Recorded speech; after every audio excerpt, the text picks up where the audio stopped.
Hello, everyone. Welcome to another episode of the Jim Kleiber Show.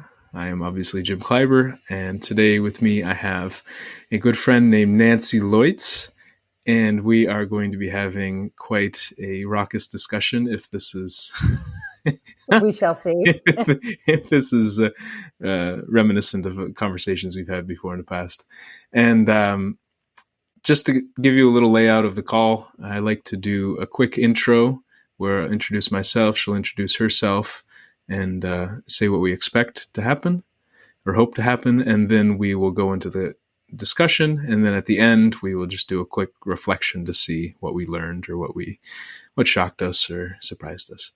So just to start off, for people who have never heard my name or heard one of these episodes, I'm Jim Kleiber. I have done a lot of work in emotions for the last 12 years, since about 2012, when I quit two innovation consulting firms to move to Colorado and build an app called iFeelio. The idea of iFeelio was to basically give us a private space to journal on our phones about how we are feeling. And when I say we, I mean me. It was mostly about giving me a private space to journal about this and get better at being honest with myself about how I was feeling. From there, I moved to California, fell in love, then broke up and created a class called Emotional Self-Defense with the whole idea of being, how do I deal with rejection and guilt tripping and being accused of manipulating and all these different things and still respond in a loving way. And I've run workshops in Germany and Africa, and I used to live in East Africa and Latin America, and been around, but just really grateful that I'm still interested in this topic after 12 years. So I actually met Nancy because a very good friend of ours named Anne introduced me to this work called Alba. And she told me probably I think I was still in California in 2016 or 15. Hey, you really need to do this Alba thing. I was sure. She's like, no, you really need to do this Alba thing. And then finally, during COVID, I had an opportunity to take Alba with Anne, with Nancy as the instructor trainer, and was so grateful to go out to Illinois to take that class with Nancy. And from there, have just been really grateful for what Nancy has done and really admire a lot of the work that she does as well. And would like to pass it on to Nancy. So Nancy, if you could just say a few words about yourself. I am a professor of theater arts at Illinois Wesleyan University, which is right smack halfway between St. Louis and Chicago. I've been here 37 years, and I have about 6 weeks to go, and then I'm retired. So retired from this position at any rate. My heart and my passion is really in the Alba Method. And that's what I hope to continue teaching away from campus in other locations after I've retired. And I began working with the Alba Method in 1983, so 31 years present. And I grow it a little bit more and more as I work with it. So that's me in a nutshell. Oh, great. Yes, and we'll get obviously much more into the Alba Method as we go. What I hope to happen in the conversation is that, we dive deeper into Alba, not only what it is and your experience with it, but how it impacts your life, how it impacts the lives of other people outside of the acting sphere, which it's often used for. Absolutely. And how it maybe intersects with conflict and other things that are happening for us. So trying to see the integration of it from my side more so. Is there anything specific that you're excited to talk about? Or I think that's, I would mirror that thought, its application outside of theater. While it was developed for actors primarily, and I've taught actors primarily, I've taught other people from other walks of life as well. And that's where I think its power lies, more so than, it does have a lot of power in acting because it's so good for the human being. So it's good for all human beings. And a more emotionally available actor is going to be a better actor. but it's not just beneficial for them by any means. All right, let's jump into it. So Nancy, what is Alba? Well, Besides a that's a Spanish word.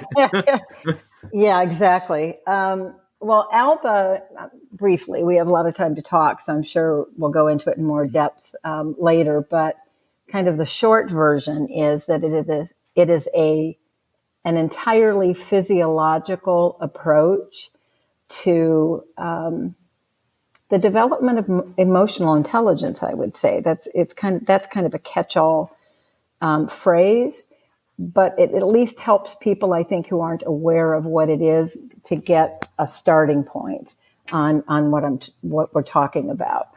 So, as I said, it's completely physiological. It's not psychological in any way. It's totally physiological. And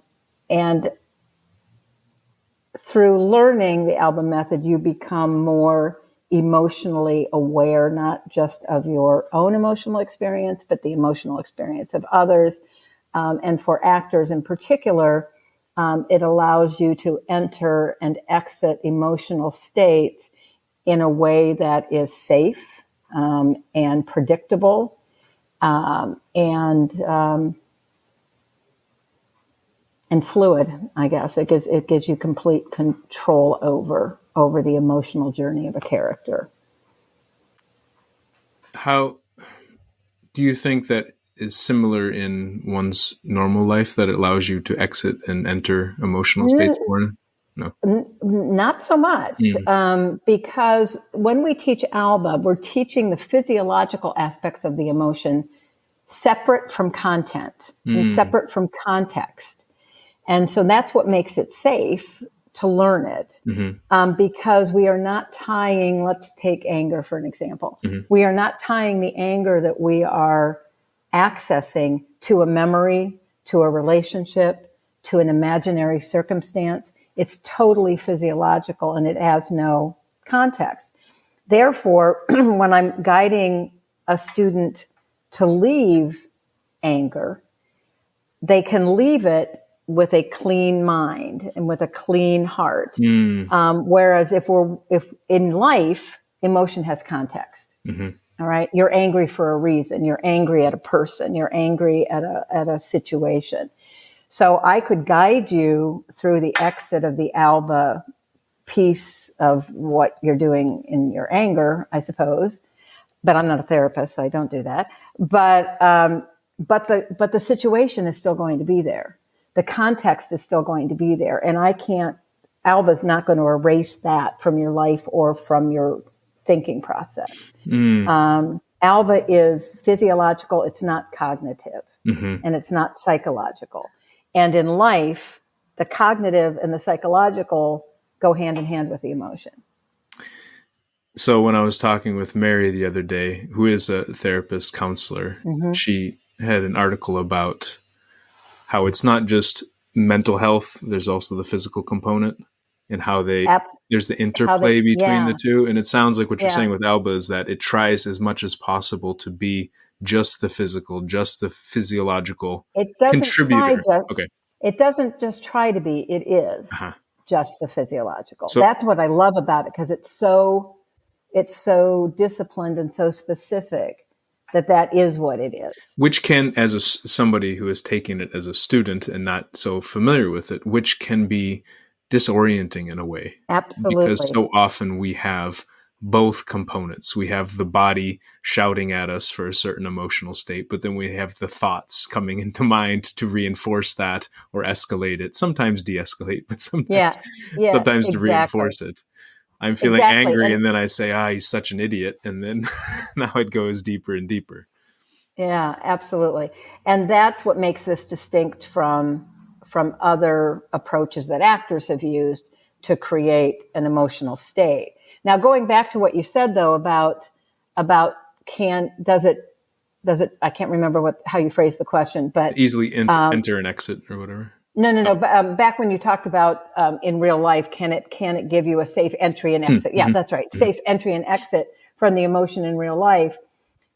No, it can't completely, eliminate it, because it's got these other things going on. But that doesn't mean it doesn't have a positive impact, because what it does do is allow you to sense in your body an emotion sometimes before you would recognize it psychologically or cognitively. So I'll be in a faculty meeting, for example. I always use that as my example for anger, because there's a lot of stuff that goes on in that room. A lot of laughter too, a lot of joy. Well, maybe some joy, but anyway. So when I'm in a faculty meeting, I can start to sense in my body that I'm feeling anger, that at very tiniest level, because I know where my breathing sits in anger. I know what happens to my eyes in anger. I know what happens to my jaw in anger. And so I will sense it, and I'll say, wait a minute, what is that? All very quickly, of course, because we think very quickly. And then I'll say, I'm angry. And then I can intellectually very quickly go, why am I angry? And then I can make a choice what to do with that anger. For example, if somebody just said something very offensive, then that anger is justified, right? And it gives me time very quickly and much earlier than it would otherwise to decide to call that person out and say, what you just said was very offensive and I don't appreciate it. Or I think you owe John over here an apology because that was really out of line. However, I might sense the anger and go into my head and say, why am I feeling angry? And I might say, I'm defensive. He just said something that I took umbrage at, and it's not appropriate for me to be defensive. So I need to kind of calm this so that I can listen. And then I can choose to modify my breath a bit or my posture a bit. Doesn't mean the anger is necessarily going to go away completely, but I'm making a choice about how I'm going to respond to it. And I don't articulate it. And so almost in a way, it is physiological, but you get better at recognizing cognitively the physiological. So It does help bridge the gap between the two. Absolutely. You're not just feeling it in the body. You are aware you're feeling it where in the body, at which point, at which level, intensity, etc. Exactly. And so as soon as I feel it in my body, then I recognize that I'm actually feeling the subjective emotion. But I'm recognizing it earlier. And anger is a good example because in life, sometimes anger can come very quickly. Sometimes it sneaks up on us very, very slowly. But in many instances, it's out of our control before we, and we act on it before we've had time to process why I'm feeling angry and what I should do about it. The metaphor that came to my mind is almost like an early warning system that we have for hurricanes or tornadoes, or it's like, hey, this thing's coming. It's coming. And sometimes it's coming whether you want it to or not. So even if you become aware of it, it's maybe sometimes you can't slow it down so much, but you can be aware that it's about to come, and you don't punch them in the face, you go punch a wall or whatever, you can redirect the hurricane. Yeah. And what's also nice about it, unlike the hurricane warning, it's private and it's subtle. It's not an announcement I'm making to the whole room. It's private, and I get to choose whether to make it public or not. But this all happens very, very quickly. So it's not like I'm stopping everything saying, hey, wait, everybody, I'm having an emotional awareness. Give me a moment. Pause. I feel anger slowly creeping up. So it's not like that. It's instantaneous. So so it's private when you feel it and recognize it in yourself, but Alba also helps us recognize these signs in others as well, right? Absolutely. Yeah. So when I say it's private, maybe I should backtrack a little bit. It's private in terms of the thought, the thinking part of it. Yeah. Okay. In terms of I'm feeling this. Why am I feeling this? What am I going to do about it? And then the action. That doesn't mean the emotion itself is necessarily private. The physiological, Because, yeah. well, Oh. not just, yeah, just a lot, the external parts. Mm-hmm. If somebody is very keenly aware of emotion or have strong emotional intelligence, they may pick it up too. They may pick it up that I'm feeling a little angry. And then they have their own thing going on in their head. Ooh, Nancy's feeling angry. Now, if they are emotionally aware, they get to choose how to respond to it, the same as I'm choosing how to respond to it. If they aren't very emotionally aware, they may say, what's going on over there, Nancy? Are you pissed at me or what? Because they may just feel that small piece of it. So it goes both ways. But yeah, I don't know. Does that? Oh yeah. So I mean, Yeah. what I'm really curious about is, so one thing I've struggled with in my life is that as I became more aware of how I was feeling, I became more aware of how other people were feeling, Absolutely. and Absolutely. other people weren't so aware of how they were feeling. And I would be like, "Oh, it looks like you're angry." I mean, the story I tell over and over again is my buddy. He's like getting into a heated discussion with a friend. I said, "Oh, it looks like you're angry." And he stands up, pounds his fist on the table, and says, "I'm not angry." And I'm like, Yeah, "But..." exactly.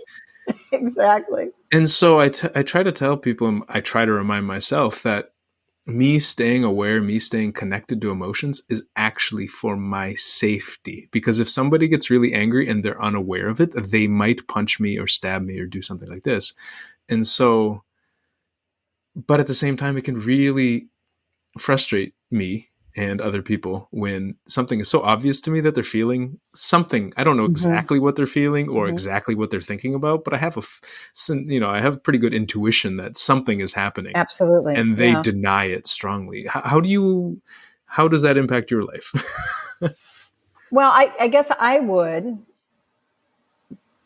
in terms of the scenario you gave me, there's another choice you could make when Mm, you recognize that in somebody. You don't have to call them out. And so let me give you my example that I always go to in terms of that heightened awareness.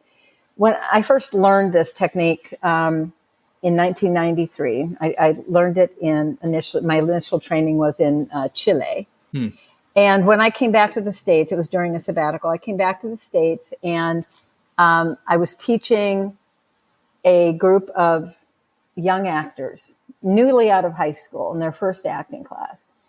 And of course, my awareness of emotion was highly peaked, right? I was seeing it everywhere.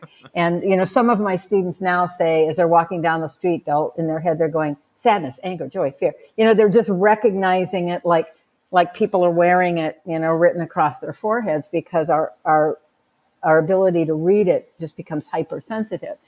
So I'm in acting class, right? And I had not figured that out yet. And I had not realized what I was doing. But at one point, I said to Karen Lachelle, I still remember who it was, and I said, "You seem to be angry about what she just said." And she said, "Would you please stop doing that?" She said, "Constantly, it's like you're reading our minds and it's making us really uncomfortable." And so what I had been doing is what you described with your friend, is that I was taking this new skill I had and just displaying it for the world.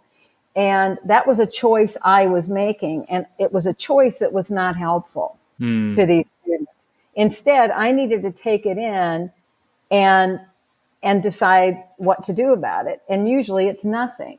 mm, But if somebody is particularly angry, and I feel it's an unjustified anger or an anger that is not constructive or that is potentially dangerous, instead of saying, "Stop being angry," or "You're being angry," which can fuel the anger because it feels like an accusation, is I can then change my emotional state, which can help to de-escalate the situation. mm. And before I went to, as a further explanation of that, before I went to Chile and learned this work, my course evaluations that students do at the end of every semester, 95% of them described me as intimidating, frightening, She scares me. And I could not figure out what that was about, because I cared about these students deeply. And after I learned Alba, I realized that there are certain elements in the way my body enters a space or enters a conversation that has elements of the anger pattern in it, even though I wasn't feeling anger. And to give you some examples, the anger pattern, and we haven't even talked about what patterns are yet, but the physiological aspects of anger has this real forward energy. It's got this narrow focus, and it's got some tension in it. Well, there's something else that has that, okay? That have those same things. Is drive, is focus, is determination, passion, a goal, which are all the things that are part of my personality, is that I'm very, very focused and driven. And if I have a goal, I go after it. And what I realized is those qualities were being perceived by my students as anger because they were receiving it that way. And it created a fear response in them. And suddenly it all made complete sense to me. And so then I made a choice to modify those elements or to tone down those elements that I was physically doing, but still do everything else I was doing in terms of my pedagogy. Didn't change anything about what I was teaching or how I was teaching it. I was just relaxing a bit on my physical manifestations of that drive or focus or passion that I had about the subject that I was teaching. And it's been transformative in terms of the student response to me. So course evaluations now are, Nancy cares so much about us. I love her passion. So I figured out a way to, I've learned so much about myself. It becomes much more about their experience with me as opposed to me and my energy in the room, if that makes sense. Yeah, what came to mind is that we don't have to change everything about what we're doing. Sometimes just small tweaks can deliver the message even more clearly. Absolutely. And I think a lot of times, I thought about love, which often I think we perceive as tenderness. Well, I want to talk about the patterns in a second. That's fine. No rush. But I think we perceive it as just being soft. And I'm like, no, love can be really strong. Soft and weak and passive and basically lacking the anger pattern, missing a lot of that drive and that determination and focus. And so, I really appreciate you saying that, because maybe there are just simple ways to change it. I mean, it can be even in branding. I know Elon Musk, I listened to a podcast interview about him and said that he switched from Twitter to X because he wanted it to be more hardcore. He wanted it to be more extreme. And so sometimes just thinking, okay, maybe if we just tweak the name or the brand, the colors, so not even just about our physical being, but other ways that we manifest in the world that can have enough of an impact to break the barrier you're talking about, where people don't feel so much fear and intimidation from what you're doing. There's still some, because this stuff is intense. Well, of course. This stuff is intense. Absolutely. It's very intense. But see if I can find my train of thought here. Oh, back to the thinking, the ability to think about something. So not just in that faculty meeting example where I'm making a choice about what to do about my emotion, in the classroom example, it's also, what do I do with their emotion? And I have time to, because I can identify it in them at a very small level, or unless it's an immediate outburst or, a very sudden thing, if it has any kind of build time, or if it's at a very small level, I can perceive it and make a choice about how do I respond to it. The same as I can make a choice about how do I respond to my own. And sometimes I want to, if I'm talking about a student in particular, I want to have them keep on going with it. I want, if they've got an idea, but they're kind of, I want to kind of rev it up and get them going. And so I'm choosing that. If they're going down a wrong path, and emotionally wrong path for whatever we're working on in the acting class, then I can dial my own energy down, and that can bring them back, if that makes sense, to a lower level of the experience. Well, it's kind of this higher resolution monitoring of what's happening. It's more of a, instead of checking in every 5 minutes or every 2 hours, is checking in every 5 seconds. Just constant. Yeah, It's just constant. I mean, it's just like, or every 1 second or millisecond, you know what I mean? It's constantly checking in. And so you're like, okay, they're getting a little more angry. They're getting a little more angry, but I think it's okay. Like, they can deal with this. Let's see if they explore this. Okay, they're getting a lot more angry. Okay, maybe now we need to, exactly. Exactly. which, from someone, I used to teach salsa dancing, and with partner dances, it's very similar. It's monitoring. Okay, they're going too far in this direction. We'll be fine. Oh, they're going way too far. Okay, need to guide them a little closer back in, so somebody doesn't elbow them in the head, so they get bumped by somebody. And so, especially on a dance floor, when there's a lot of different people dancing, there's so much monitoring of where I'm at, where she's at, where everyone else is at. Okay, that person is doing, they're separating. Uh-oh, that person might come and do a spin right into us. My daughter is a figure skater. And so, yes. And so when they have practice ice and there's all these different people doing these different programs in the same time, I think it's very similar, it sounds like, to the salsa dancing. Yeah. But I think life is that way too. But a lot of us are so lost or so kind of overwhelmed that we're not paying attention to these things. And so I try to tell people, it's like a martial art. It's keeping us safe. Absolutely. A lot of people think closing off and disconnecting from how we feel is to keep us safe. And I said, that's not going to keep you safe. It's going to make you more delusional in a way. Well, and unsafe, because then we're no longer listening to our instincts. That wariness that you feel in your stomach, when there's something that you should be concerned about. The classic example is a woman walking down the street at night, and you have this little awareness in your belly all the time as a female walking down a dark street, because you're hyper aware that something might happen. But in a normal interaction with somebody, you meet somebody in a social setting, and normally you'd feel completely fine, but there may be something in your stomach that says there's something not right about this person. Or somebody that you're working with, and you have that gut feeling, and mothers always tell their daughters, right? Trust that gut feeling. Well, we have those gut feelings about all kinds of things, not just fear. That's a easy one to illustrate, because I think we all recognize that. But we have them in all of our emotions. And we're born with them. We're born with them to keep us safe, as you said, and to keep us connected. So not just safe, but to keep us connected as human beings, right? I mean, joy and tenderness and love and all of those things are designed to keep us connected. And we're born that way. Babies are born with all of those, because that's how they have to communicate their needs to their caregivers when they're babies. They don't have language yet. And so they're communicating through their emotions. They're crying when they're hungry, and they're laughing when they're happy. And, when they start to smile, to let they feel secure and safe. Their emotions are their communicative device. They wouldn't survive without them.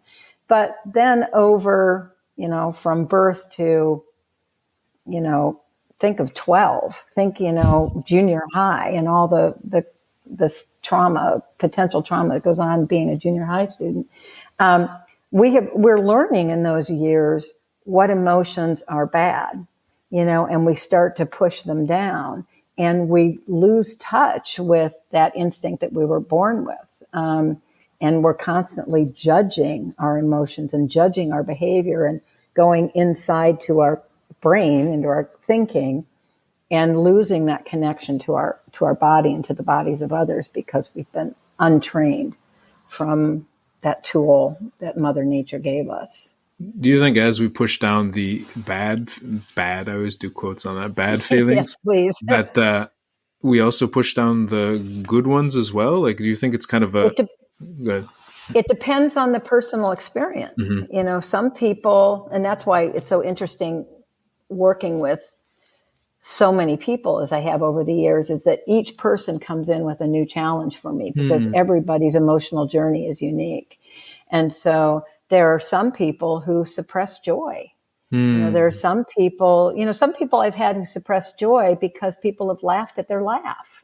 So they put a cap on it because they have a funny laugh and they were told that since they were little. Or they don't have good teeth and they're embarrassed about their teeth. So they have unlearned a certain large smile. So it's not just those things we think of as bad that people have suppressed. It's not just sadness or anger or fear, which tend to be the ones that people label as negative. Any emotion can be suppressed or mixed together. Some people, every time they get angry, they start to cry. That's a very common mixture. And when you're born, they're not born mixed. You learn to mix them. Okay. And so some people are just afraid of feeling anger or feel guilty about feeling anger. And so they start to cry and it's all become hardwired. They don't know that that's why, but that's the origins of it. But it becomes hardwired that way. I think John Gottman or the Gottman Institute talks about meta emotions and the emotional reaction we have to emotions, like you're talking about, feeling joy, but then feeling embarrassed or ashamed because of the smile or the reaction. I think I dated a girl once and she took a nap and she looked so safe and comfortable and relaxed. She woke up and she freaked out. I was like, huh? But I think maybe, people sometimes in their lives, when they feel safe and comfortable, something bad happened. And so if we let our guard down, if I can't let my guard down because something bad's going to happen. Right. And so there can be safety is bad. It's like, well, safety is bad. So this is why I get frustrated when people sometimes will say, oh, good feelings and bad feelings. I said all feelings are helpful. They can be helpful and useful depending on the context. But absolutely. But you have to re-educate them. And because we have been told that, not all of us, but many of us have been told that since, infancy. And to just tell someone, emotions aren't bad, and to try and expect that statement to correct all of that history, it's not going to happen, and you'll get resistance, and you'll get defensiveness about it, because don't tell me now that the way I viewed the world is completely wrong. So the way you enter that conversation with a student is very important. Is how do you talk about that so that it doesn't create more resistance or more physical tension that gets in the way of openness to whatever it is you're teaching. I think from my standpoint, I feel confident in my ability to do that in a class because there is kind of the overarching, we're here to learn. Right. Well, right. So they're more open to the idea. Yeah. Well, and wanting to, in a way, at least, at least having maybe more than 50% of desire to do it. But sometimes in my personal life, I find it really challenging. Again, it's just almost like you said earlier, it seemed like we sometimes can get into an emotional X-ray vision. Like, yeah, I could see what's happening. But also just having fights over, oh, anger is bad. I'm like, no, anger is fine. Oh, anger is bad. Like, I struggle. How do you approach this sometimes when you're dealing with people just in your life and they're not your student? Well, I don't think I talk about emotions in my life in the same way as I talk about them in class. It's not my job in my personal relationships to fix someone's understanding of emotion. They're on their own emotional journey. I mean, they're doing their thing. If they're in my classroom, I'm in a different role. And that's something that's taken me time to learn, because you want to take this knowledge, you want to take this new understanding, and you want to gift it, to everyone, right? But it's not my place to necessarily undo all of what their life is. They've figured out how to cope. When I do character analysis with my students, and they're dealing with, I had worked on a play this fall where both the characters are severely damaged individuals. And when they first read the play, they judge these characters. He's rude and he's this, and she must have a mental illness. They start labeling them with these different things. And after they've studied the play long enough, what an actor has to understand about their character is they are the way they are because they need to be to survive. And so the trick is to understand them, not to judge them. And I guess I think the same thing about people in real life, not characters. But for the most part, people are doing the best they can with what they have. And I don't think it's my place to go in and say, you're living your life emotionally wrong, or your emotions are not the ones that you should be having, or because it's much more complex than that. And over time, I've learned that it's not my place. But it's taken me a long time, because when I first came back, as I said, I was saying, oh, you're so angry. Oh, you're sad. Oh, what's wrong? And I was nosing my way into their personhood. It's private. Their emotions are their emotions. And so it doesn't, but if they come to me for advice, or if I'm counseling a student through an advising session and I'm seeing something, or I'll ask a question and see if that can start a conversation that's helpful and within the boundaries of our relationship. I guess it's about boundaries, So this brings up actually something I was really excited to talk about. Oh, So you say they are their emotions, our emotions, kind of boundaries, kind of the separation of emotion. Yet there's a lot of evidence, I would say, academic and personal evidence of emotional contagion. That emotions don't just stay within one person, sure, and they transfer, and we start to harmonize. And so one exercise that I remember doing in class with you was one person being in the anger pattern and one person being in the sadness pattern, and then just rotating different patterns, but typically the two people being in different patterns. And how much, or what is your experience with kind of emotions not staying self-contained and merging and harmonizing? In life or in Alba? In life.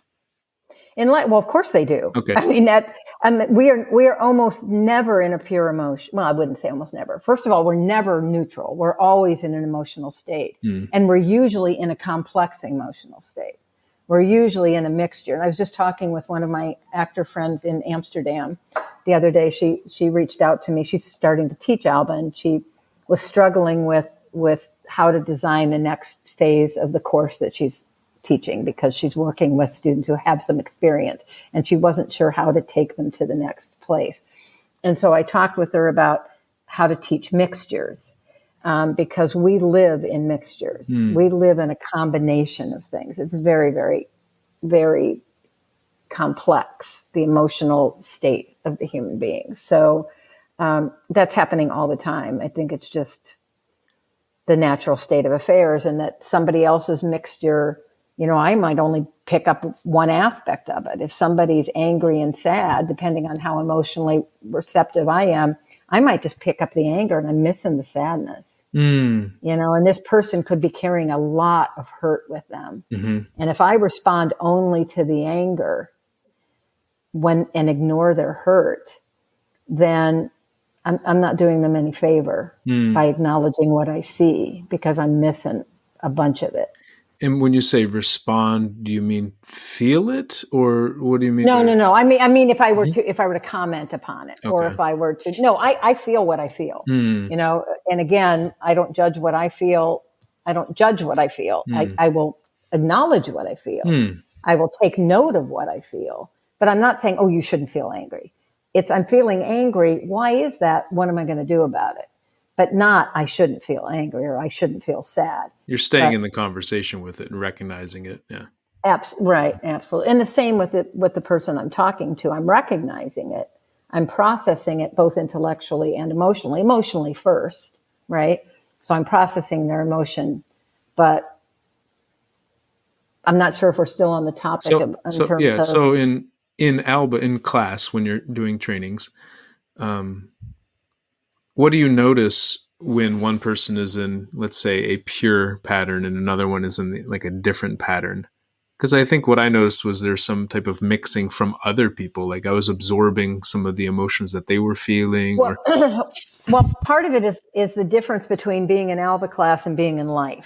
Okay. So Alba, because it doesn't have context and it's totally physical, those exercises are designed for a lot of different reasons. So the exercise you're talking about is we call an emotional opera, where you're experiencing the space with emotions the same as you might singing, or an improv in acting where you're using text or whatever. But it's like an emotional improvisation where you're going back and forth. And when at the very early stages where I'm teaching it, and I'll say, I want you in this and I want you in that, and I don't want you to have an empathetic response to it. I want you to stay with it. I do that for a pedagogical reason, in that this work, in order to keep it safe and to keep it, and for you to learn over time that you have control over it as an actor, we're talking right now, you have to learn to discipline yourself not to go to an emotion just because you're feeling an empathetic response. You are choosing to go to sadness. You are choosing to go to anger in order to learn anger and to learn sadness or to learn joy. Because our instinct is going to be to start mixing them. I mean, that's what we do because we live in mixed emotions all the time, as I said. So that's where we're going to want to go. But this work, in order to learn the work and learn your instrument and get rid of those mixtures that we started, like the junior high person or the anger sadness person or whatever, we need to unlearn those, right? So I can't just let students move back and forth from emotions when they're first learning it, because then they're not learning the technique. What I find in real life is that, like you said, we mix them. I think a lot of times we don't want to mix them, and we actually want to have, well, I want to be happy and you're making me feel sad. Stop making me feel sad. And, I just think about one relationship where she thought I was sad all the time because, we weren't having physical intimacy or something. And I'm thinking, I'm mostly sad because you're sad. Like, I'm feeling a lot of the sadness that you're carrying, but then comes in the denial of, I'm not feeling that sadness. It's like, it's written all over your body. Like it's piercing, it's a piercing sadness in a way. And I think Alba helps maintain that discipline, so we don't have that deeper empathetic response, especially in class, right? No, in class. But I think it's really, like you said, when the context is added in and stuff, like, and the mixed emotions, it's really hard not to feel mixtures. It's really, really hard. So now you're talking about class, or you're talking about life? Life. Of course not. Because in class, when we're focused on it, it's hard. Like when when I'm in sadness and I'm crying and the person across from me is laughing, it's very hard. I remember of course it is. It is, because that's what we're instinctively doing in life, is receiving, responding. Yeah. And you shouldn't judge that. I mean, that's okay in life. That's what we're programmed to do. So I would hate for you to judge yourself because you're having a mixture. I mean, you're having a mixture because you're having a mixture. It's not a bad thing to feel both sadness and fear at the same time. I think the challenges in life, like you said, we all come with different backgrounds on what our feelings we are or are not supposed to feel. And so when we start to absorb the emotion that somebody else is feeling, and we don't want to feel that thing, it can cause a lot of friction. Like I don't want to, like, for me, I think a lot of times I can be really tender with people, and they are afraid of being tender because of so many reasons. And, and then they're like, stop making me feel tender. I'm thinking, what? Should I be angry all the time? Like, do you not want me to be tender? It's hard. I like feeling tender too. Okay, so I think we've talked about tender anger. Can we talk more specifically about the patterns, just so people understand the language that we're using? What we're talking about? The language, because, go ahead. Yeah. So every emotional theorist has a group of emotions that they consider the basics. Okay.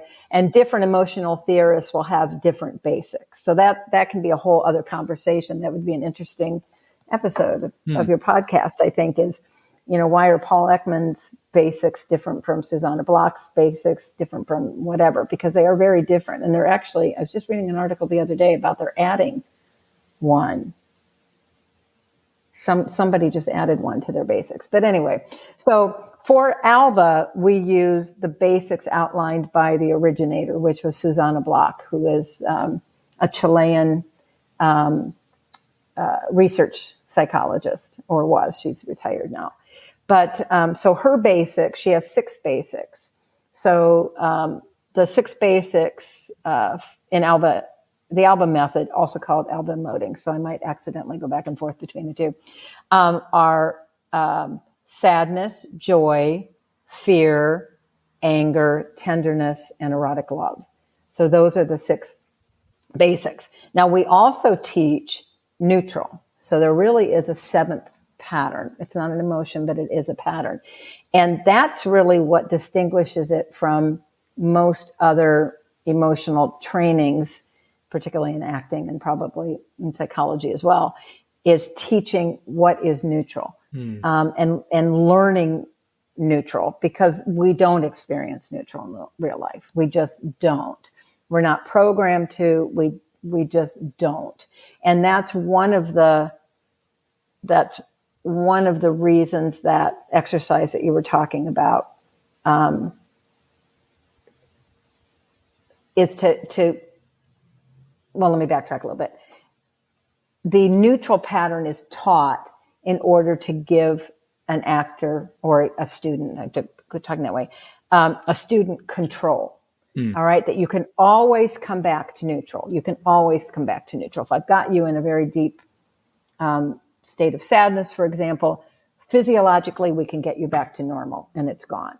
So that exercise that you were talking about, the emotional opera, is in part designed to reinforce that control, because it's the control that makes it safe and makes it controllable and predictable. So those are the 7 patterns that we teach. And just to, I believe you agree, but the idea is that these are physiological patterns, and these are just the words that people chose to attach to them. It's not, the words aren't the most important part. It's the physiological pattern. Because like you said, anger, for example, could be determination and focus and or no. Because when there's a lot of people who talk about there's a woman, Anna Wurtzbika, that comes from the linguistic approach of emotion more so. And so a lot of times the word anger doesn't exist in all cultures, but something maybe similar does. Something similar. So, well, I would not use the example that I gave you of determination and focus and those things, because what the similarity is that it's a degree. It's a degree of anger. Okay, so determination has a low level of anger in it. I mean, that could be a matter of debate, I suppose, that determination also has a cognitive element to it. So it has a low level of anger along with the cognitive of, I'm going to get this done. I'm going to do this. All right. So you might not identify it as anger, but in terms of physiologically, it is anger at a very low level. And once you learn the anger pattern and you start to do determination, you say, oh, yeah, duh, I get that. That is a small level of anger. It's in a very low level of anger. I remember, who was it that, it might have been Susanna. I can't remember who it was. But that if you see that, if you're going to start a race and you see a race, somebody that's beginning a race and they've got that forward energy and they've got that focus, that is anger that's being just before it's expressed. Okay, it's just ready to go, and that's kind of anger at a low level, is that runner that's just waiting to hear the bang from the starting pistol. I guess my point, is that sometimes people can get really hung up on the words. Let me just put it that way. I think it was erotic love that some people call it this, some Yeah. people call it that, some people like even within, That's a dicey one. even, That's the dicey well, one, I even think. within the Alba community, and Yeah. even neutral, I think some people called it something else, or I think Hmm. was it I'm not Anne was familiar saying with maybe that. it was calm and serene, or not. No, and that wasn't calm and Yeah. serene. It's something I else. would not Yeah, call it no, no, that. but no. From what Because she those aren't heard neutral. from Oh, someone from other before, people. yeah, Yeah, um, erotic love is a tricky one. The other thing, talking about the names, is because I teach in other countries as well, mm, and I teach people for whom English is a second language, and so we do discuss the word and make sure that the people that speak a different language, have a different native language, that we discuss the word and say, what is the word in your language, and we do make sure that we're using the equivalent vocabulary. And that becomes particularly important when we do mixtures. So when I was talking to Jacqueline the other day about her class, and I suggested that she begin introducing mixtures, I talked about awe, because mhm. awe is a complex emotion. And that's a good one to work. But she had to figure out, okay, what is awe in Dutch? And so she was thinking, is it this? Is it that? And it took a little while of me explaining circumstances in which one might feel awe, in English, awe, for her to find just the right word in Dutch to communicate to her students. Yeah, it's almost like this concept that Anna Verdspieker talks about called semantic primes, where there are certain semantic concepts that we can't further reduce, like prime numbers. And so the way that Interesting. Alba Yeah. seems to approach it, and maybe Ekman and some others approach it in a similar way, but having a set of emotional primes. And okay, if you're trying to build awe, it's 20% anger, or like 80, Well, it's funny that, yeah, 50% it's fear and like 20% joy. Who Well, knows? Like, it's funny that you should say that, because that's how I used to think of it, and I no longer think of it that way. interesting. Okay. Yeah, I used to think of that, and I know of one Alba teacher that I've heard. I haven't talked to him personally, but I've heard from somebody who taught him and then came to me, that he actually had created a grid that compartmentalizes all these mixed emotions with these little colors that Mm-hmm. are 10% of this and 5% of this. And so I used to think that way too, until about 2 years ago, maybe 3 years ago. And Anne, our mutual friend Anne, was wanting to move towards teaching track, right? She is now a certified teacher. So this was while she was on that journey. And she wanted some more time with me. And so she drove down from Chicago, and my friend Tom, who has taken class with me as well and is a more advanced student, I said, hey, Tom, why don't you come in? We'll refresh both of you at the same time. So we spent about an hour or so just refining the patterns and moving them, one step ahead of where they were. And then I said, well, what do we want to do now? Why don't we play with mixtures a little bit? And neither one of them had worked with mixtures yet. And so I use Oz as my example. And I had in my head what percentage of things Mm-hmm. awe was. And I had told Anne about that before, just in conversation. So I said, let's try just sitting in this room in our circle, and each of us see if we can't feel awe. No context, just see if you can find what awe is in your body. All right. So I'm looking around the circle, and we all just found awe. And I looked around the circle, and Anne and I were very similar because we talked. Tom's awe was completely different. He had tears streaming down his face, but with this big smile. And I stopped and I said, that was amazing. So then we each described what it was, which emotions, which patterns we were finding sneaking into our bodies. And of course, Anne and I felt what I had described as awe before, which was a combination of fear and erotic love. Okay, Mm-hmm. that's what I thought of as awe. Mm-hmm. So that's what we were. Tom was feeling joy and an overwhelming, not sadness, but tears that come from almost the overwhelming overwhelming joy / tenderness of the beauty of, or the wonder of what he was looking at. So he was going back and forth between kind of a laugh and a smile and these tears. And his awe made complete sense too. So I said, okay, let's swap them. So I said, Anne and I are going to try and do your awe, Tom. And Tom, you're going to try and do our awe. And so I took on his awe and he took on our awe. And suddenly it was still awe, but it was a completely different awe. So while the basic emotions are like basic colors, mixtures are like mixed colors. You can't just say lavender and everybody's lavender is going to be the same. You know, some are going to have a little red in it. Some might have a little tinge of yellow. I mean, how many blacks have you seen? You know, you buy a black pair of pants and a black shirt and you put them together and they don't match at all. Yeah. Okay. It's kind of the same thing that's separate from looking at somebody else's. Yeah, that's black. But then you put it together and you say, man, those are completely different experiences.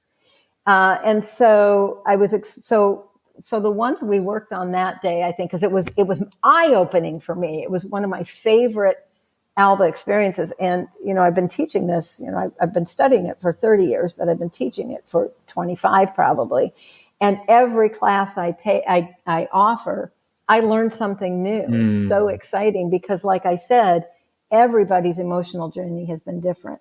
So they present with different challenges for me every single class I take because nobody is emotionally the same. And so, so that day we worked on awe, embarrassment, shame, envy, and jealousy, I think.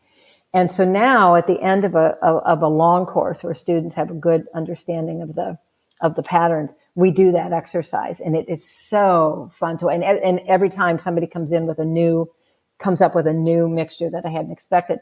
So Jacqueline was just very excited about trying this exercise with her students. So I emailed her the next day and I said, how did it go? And she said, it was so much fun. She said, because she was feeling some resistance with the class because they had a different teacher for their fundamentals. And it's a more experienced teacher. And so when she was coming in and she's a little bit less confident on her feet, they were giving her a little bit of resistance, not consciously, but in their bodies. And so suddenly that all went away because she was passionate about it. She felt comfortable with it. It was something new. But they did envy. The one that was really fun for her, she said, was having a crush on someone. And she said that was so much fun because there's so much that we're putting on to mask it, you know, so that we have a crush in private, but as soon as they come in the room, suddenly, you know, there's a little bit of fear going on, and then we have to cover it up with something else. And so you change the conditions slightly, or you change the context suddenly, and then the mixture is completely different. I think it's infinite. I think that's what I appreciate about Alba in the class, and just Alba as a method in general, is that it seems to try to harmonize our agreement that anger is physiologically this. So on harmonize it, right? Like basically say we agree that this word equals this manifestation in the body. For you said 6 for the purposes of this class. For the purposes of this class and for our conversation, so that we can have shared language and shared understanding of this maps to this. It's a very mathematical engineering concept in my mind. I was like, oh, good. No, it's absolutely true. And when to illustrate that point, when I was in Chile learning this with Susanna, the initial course was 2 weeks. All right. And there were about 14 of us in the course from, I think, 4 or 5 different countries. And then they left. Most of them left. The Chileans, of course, were still in Chile. But I stayed an additional 4 weeks. That was my plan. I was going to be there for 6 weeks so that I could get a real immersion in the work. So in the 2-week class, there were 4 Americans who didn't speak Spanish, there were 2 Danes who spoke English quite well, but didn't speak Spanish. There were 3 Chileans who spoke no English and only Spanish. There was a French woman who spoke only French. And there was Susanna. And Susanna she was native German, so she speaks German and Dutch and Spanish and English. I don't think she spoke French, but so she would kind of translate for all of us. Well, after our 2 weeks, 2 of the Chilean actors, Paula and his name will come to me. But we decided to continue working together. So I spoke no Spanish despite my 4 years of high school Spanish, and they spoke no English.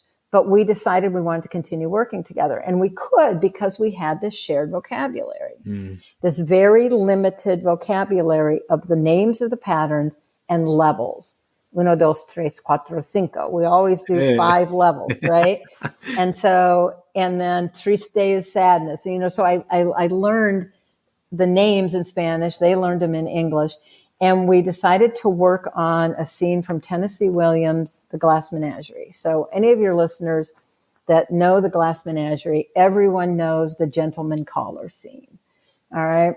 So it is a pivotal scene in dramatic literature. And so we decided we were going to work on that scene. So we found a Spanish translation, and I had the English version, and we crafted that scene using only the vocabulary of Alba. And it was an experiment, but it was brilliant. It was so much fun because we were working on application without talking about acting at all. We were just talking about the patterns and applying them. It was fascinating, but it underscores exactly what you are saying, is that in the classroom we agree we have this shared vocabulary, and it works because everybody comes into the class with that kind of acknowledgement from day one that this is how we're functioning. And 2 things that jump out from me. One is that when we start getting into the mixtures and those other words, then, as Mary said on my last episode, that we almost get into a negotiation of words. We're negotiating, this word means this, no, it means this, it kind of means this. And I studied, my degree was in intercultural communication. So it's really about how across cultures we have very different understandings of words and syntax and all these different concepts, proxemics. But so what I like about it is that, okay, in Alba, we are agreeing that this doesn't mean this is the objective truth that will last for the rest of humanity. It's that we are just agreeing that this equals this so we can have a conversation. Exactly. And like I said earlier, is that different psychological theorists have different basics. And so I say at the very first day, I said, many of you study Paul Ekman in your psychology classes. And Paul Ekman says that disgust is an emotion, surprise is an emotion, love is not an emotion. Susanna says disgust and surprise are not emotions. And lo and behold, there are 2 kinds of love. So you can agree or disagree outside of class, but in this class, we're focusing on these for this particular technique. I go back and forth all the time on whether I think disgust is an emotion, and that's for another conversation. But when I'm teaching Alba, I talk about disgust the way Susanna talks about disgust. And I think what comes up for me and maybe for other people is that if we've taken any type of class or any type of expertise in something, there are so many varying opinions on it. There are so many ways to dance salsa, and so many people think their way is the only way to dance salsa. Exactly. But as I realized in taking Alba, it's like, okay, Alba is a particular type of practice. It's like learning salsa versus learning bachata versus learning waltz versus these are styles of dance. And this is the style I'm going to learn today.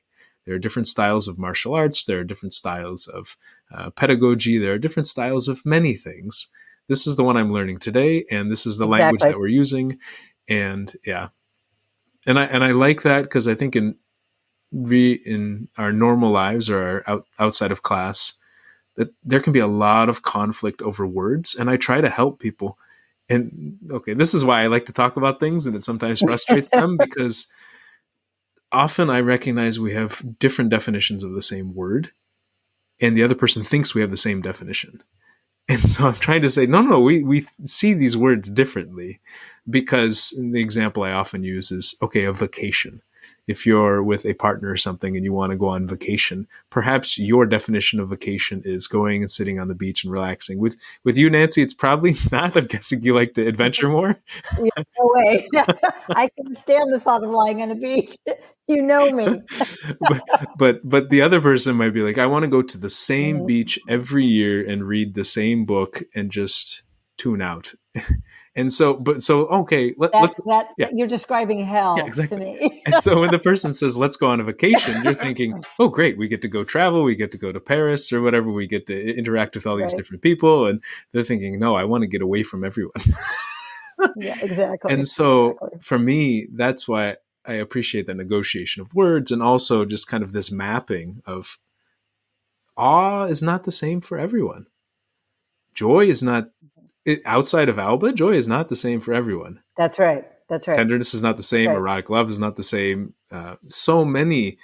And partly Anger is not the because same. I know you're angry. The person doesn't see what they're feeling as exactly, anger. And so then exactly. it's And like, that's yeah. why, yep, goes right back to what you said at the beginning of telling your friend you're angry and them denying it, because they maybe also are feeling hurt, and hurt is the one that's resonating with them at the moment, or that maybe something else is resonating for them. And for you to call out this other thing can feel to them as a denial of what they think they're really feeling. And I try to practice and also teach and explore whether it works or not, to say something like that, but in a very qualified way. I think Yeah, you yeah. might be feeling angry or something related to that. Because sometimes that opens up the conversation for them to say, Sure, of course. I'm not that angry, I'm frustrated. Right. This happened the other day. I said, I think you're maybe feeling angry or something. I don't know. She said, I'm feeling frustrated. Oh, okay. I'm not angry. I said, okay, that's fine. That's a different degree, or it's I different. might challenge you to say, something's going on with you. What are you feeling? To To make it rather even than more label open. it, Yeah, to make it. rather than labeling it, because that has, emotion words have lots of baggage, and who knows what being angry they were told as a child. What it means to be angry, and if they were told that it's inappropriate to be angry, and you're sitting there, you feel angry. Even though you say it's perfectly valid to feel angry, that's not their And even history. if it's highly So qualified, it still can bring even up. if it's Yeah, highly yeah. qualified, you're still labeling. And so, what I've learned, and it took me a long time to learn this because I want to label everything, right? Because I've got, my answer. But to say, something's going on with you, do you want to share it? Or I seem to have, am I bothering, is there something I'm doing that you're having a reaction to? Or, somehow to phrase Mm, it as an open-ended question even more rather open than ended. Yeah, even more yeah, open. Of course, it depends on the yeah. circumstance. There are certain times when I am going to tell you exactly what I think you're feeling. And then they reply. But Yeah, like, but yeah, sometimes the challenge with being so open ended, I found, is that I'll say something like, "It seems like something is going on. yeah, do you want to talk about it?" And what's they say, up? "I'm fine." You're like, huh? Now I'm doubt Now I'm now stuck. Now where do now we I'm go? feeling doubtful. I don't believe it. Well, of course, then you go back to all those self-help books that use I statements, and say, what, I'm feeling kind of defensive right now. What. Well, and this is what I liked about what you said earlier about when you started to feel the anger in the meeting, that you noticed it in the body, and then you started to not only notice the physiological signs, but you started, I think, to explore what's the context behind it. So you Yeah, started, okay, is it because of this? Or maybe it's coming from this. Oh, maybe I'm defensive. So maybe you thought about, oh, in the past, when something like this has happened, this is how I responded. So I'm actually more defensive about the thing before than about this one. So you start doing kind of this cognitive exploration right, as well. right. Now let me qualify Sure. this because I don't do this every time I feel angry. No, no, no. Okay, because I know, Yeah. I'm going to give you an example because that's nice when it's coming up slowly. But oh my goodness, the other day in class, maybe 3 weeks ago in class, I walked into the classroom space and it was in complete disarray. There's a long history about it. When I was put in this space. I was sure it was going to be, in the right conditions for what I needed to do that day, and it wasn't. And I blew a gasket. All right. It came on suddenly. I was pissed. I was swearing.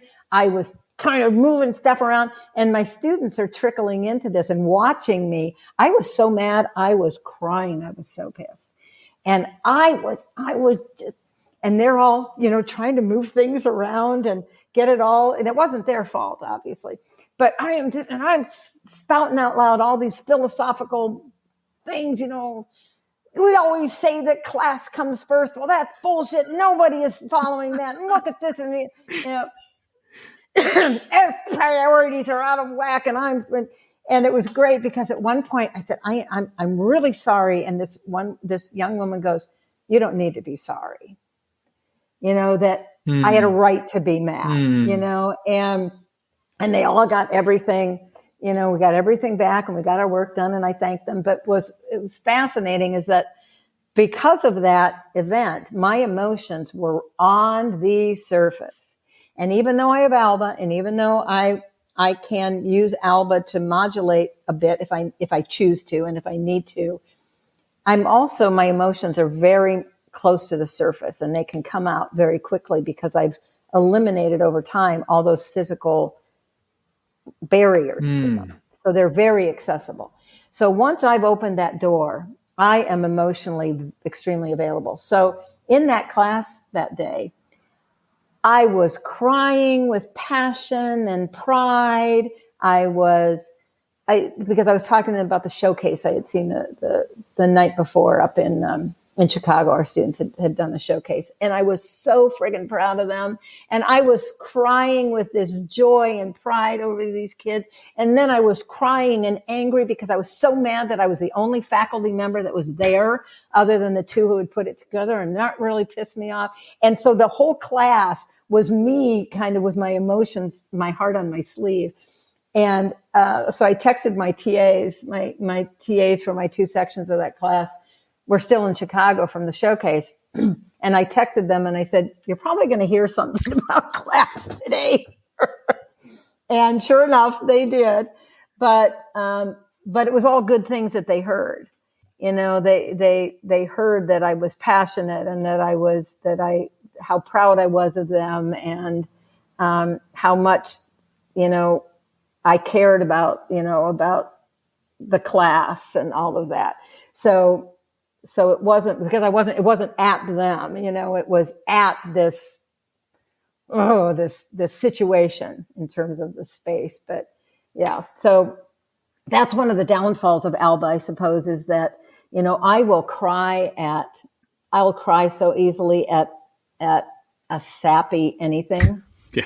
The tears just come because they're just available to me. And, people say they go to a movie and they're the only one in the theater. They don't laugh. Well, not me. I was just in the theater the other day and I was the only one there. Oh man, I am just checking, I am guffawing because I have no emotional filter sometimes when it comes up suddenly. Okay. When it's sneaking up on me, or when it starts at a small level, yes, but I can turn on a dime as well. So both helps you modulate it, but also feel like it's both, right? So you can recognize it's coming and maybe you can redirect it, or sometimes it just bursts out and it just comes. And it is the hurricane is coming. It's coming. I can't redirect the hurricane. It's coming. Right. It comes before the warning sign goes Or off. I see it. I see it coming, but there's not much I can do. It's coming. Here it comes. Yeah, exactly. You say downfall. That's interesting to me. Why would you say it's a downfall? Or one of the downfalls? Which one? That you start crying at a sappy, basically the emotional availability, I would say. It sounded like you're saying that's somewhat of a downfall of it, or potential downfall of Alba. Yeah. Okay. Well, because if I'm trying to remember the context in which I said it.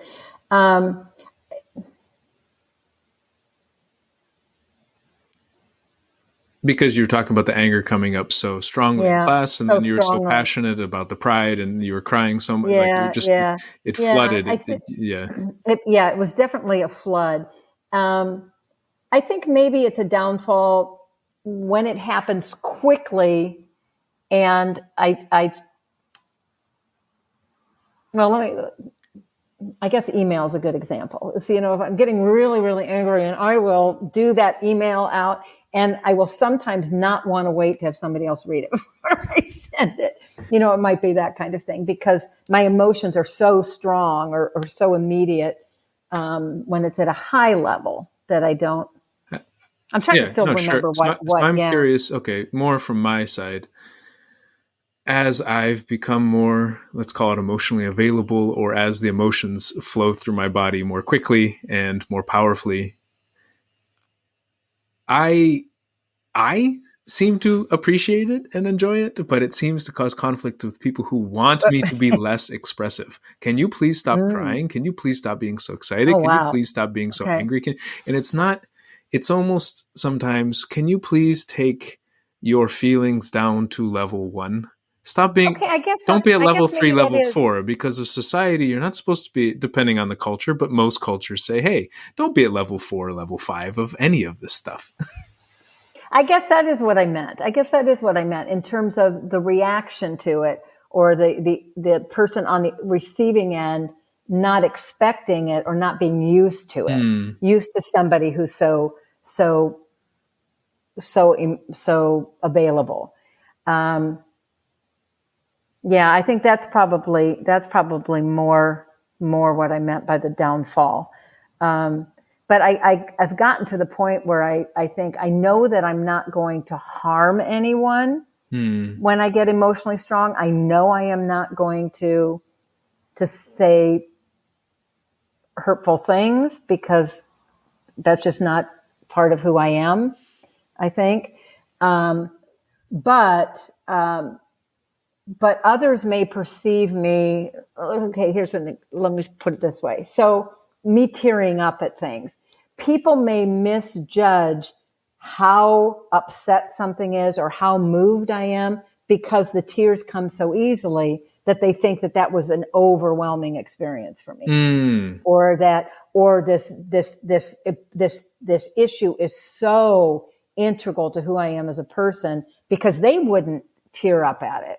Or they wouldn't expect somebody to tear up at that. Or like my violent reaction to the room being out of shape.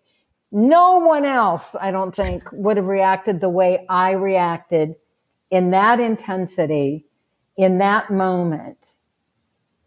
And so I think it caught them off guard. I would never have directed that at a person. It was at a situation. And I think so it maybe was a bit unsettling for them initially. I didn't ask them. I should ask them. But I think more of the receiver, that them interpreting it differently than I'm experiencing it, which is maybe your friend who's being interpreted one way when he's experiencing it in another way. I think there's the being misinterpreted on the type of emotion, if we want to call it that, but then also on the intensity of the emotion. And Yeah. and I think there's maybe not even misinterpretation, but then this negotiation of how intensely should we feel. This is something I have struggled with a lot, because as I do this more, I feel more intensely, and I appreciate it until I bump up to somebody who tells me to stop feeling so intensely. And I mean, this could describe many of my, not even just romantic relationships, but a lot of professional relationships too. And I think one of the reasons I struggle to go into corporate environments is that I think the emotional intensity is lower, or the expression of emotional intensity is much lower. I think that's exactly right. And that high emotion is looked down upon. Yeah. Crying in a corporate setting, you hear that all the time. It's in films all the time that you shouldn't be crying at work. It's like, what the heck? But you also shouldn't be too angry, and you shouldn't be too happy or too proud sometimes. You definitely can't be too tender. Because if you're too tender, now you're starting to form closer relationships in some way. I mean, even the boundaries are being blurred. And then but you're the boss, and like there's Yeah, so I guess we're now entering that neighborhood of the downfall part of it. Yeah, is that availability is not always welcome. Yeah, I hadn't really thought about it that way, but that makes And sense. culturally, it I think been passed on for many generations that we should feel less.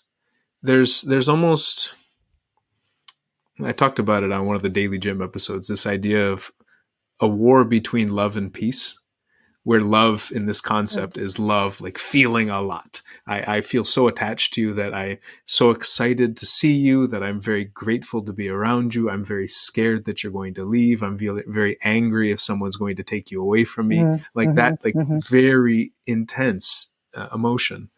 And then the idea of peace is almost the opposite, where it's more of this indifference. Like I am detached. I don't get too angry. I don't want to feel the bad feelings. So I don't feel anger. I don't feel sadness, but I also don't feel too much joy. I don't feel too much.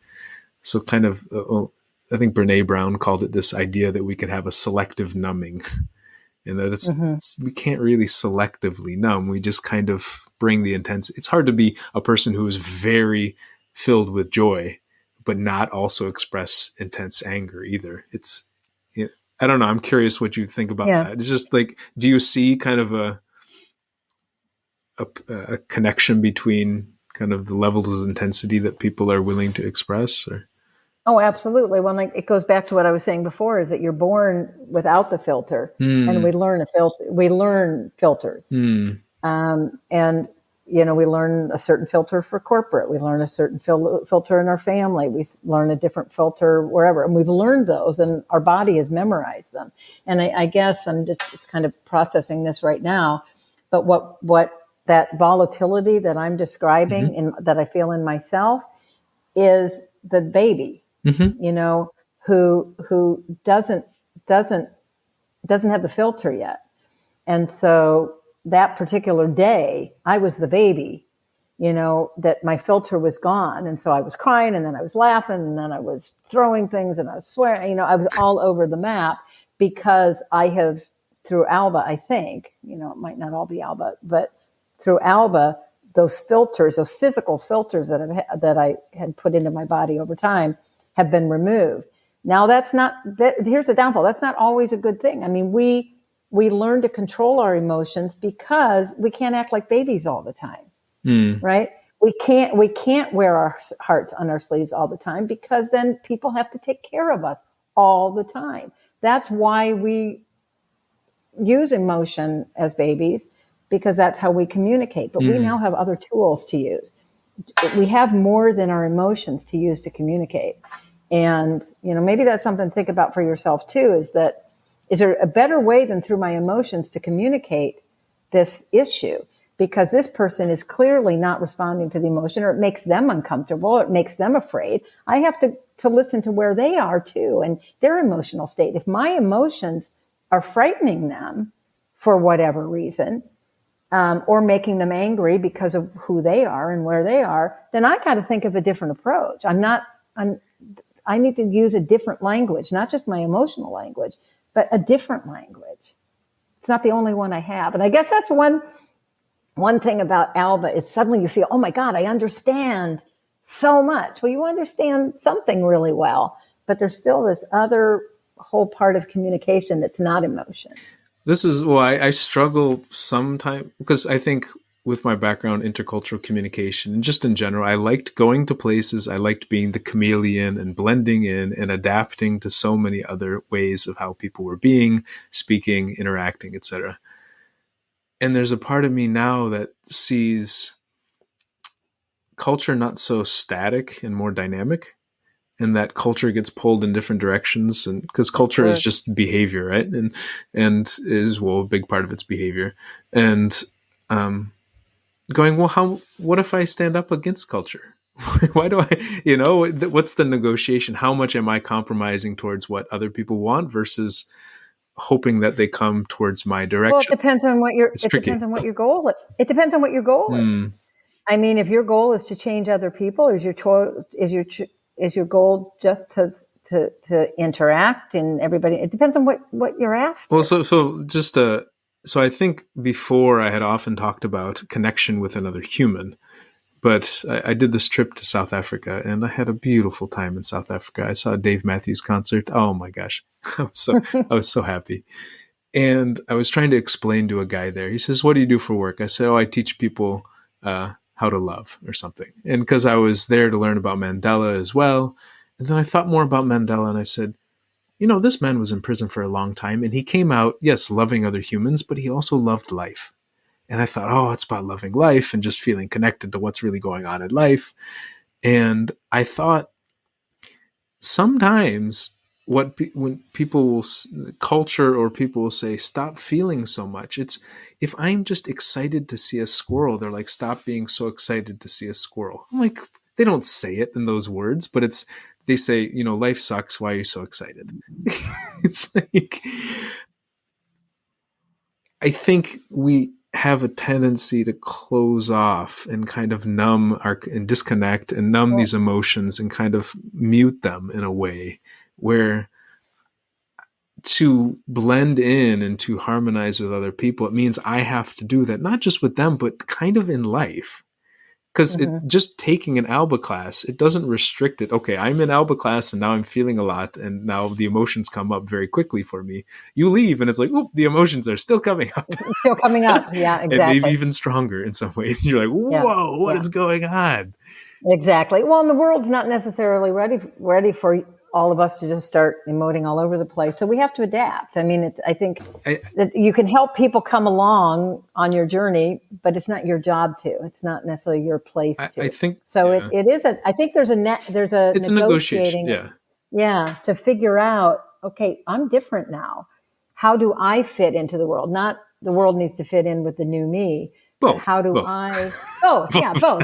That's what negotiation is, right? Both. Yeah, both. And not just, and not kind of, the world in general, but also one-on-one relationships with family and friends. And because learning something like this, I'd say not downfall, but one of the risks is that I think we have somewhat of an equilibrium in our emotional lives with people.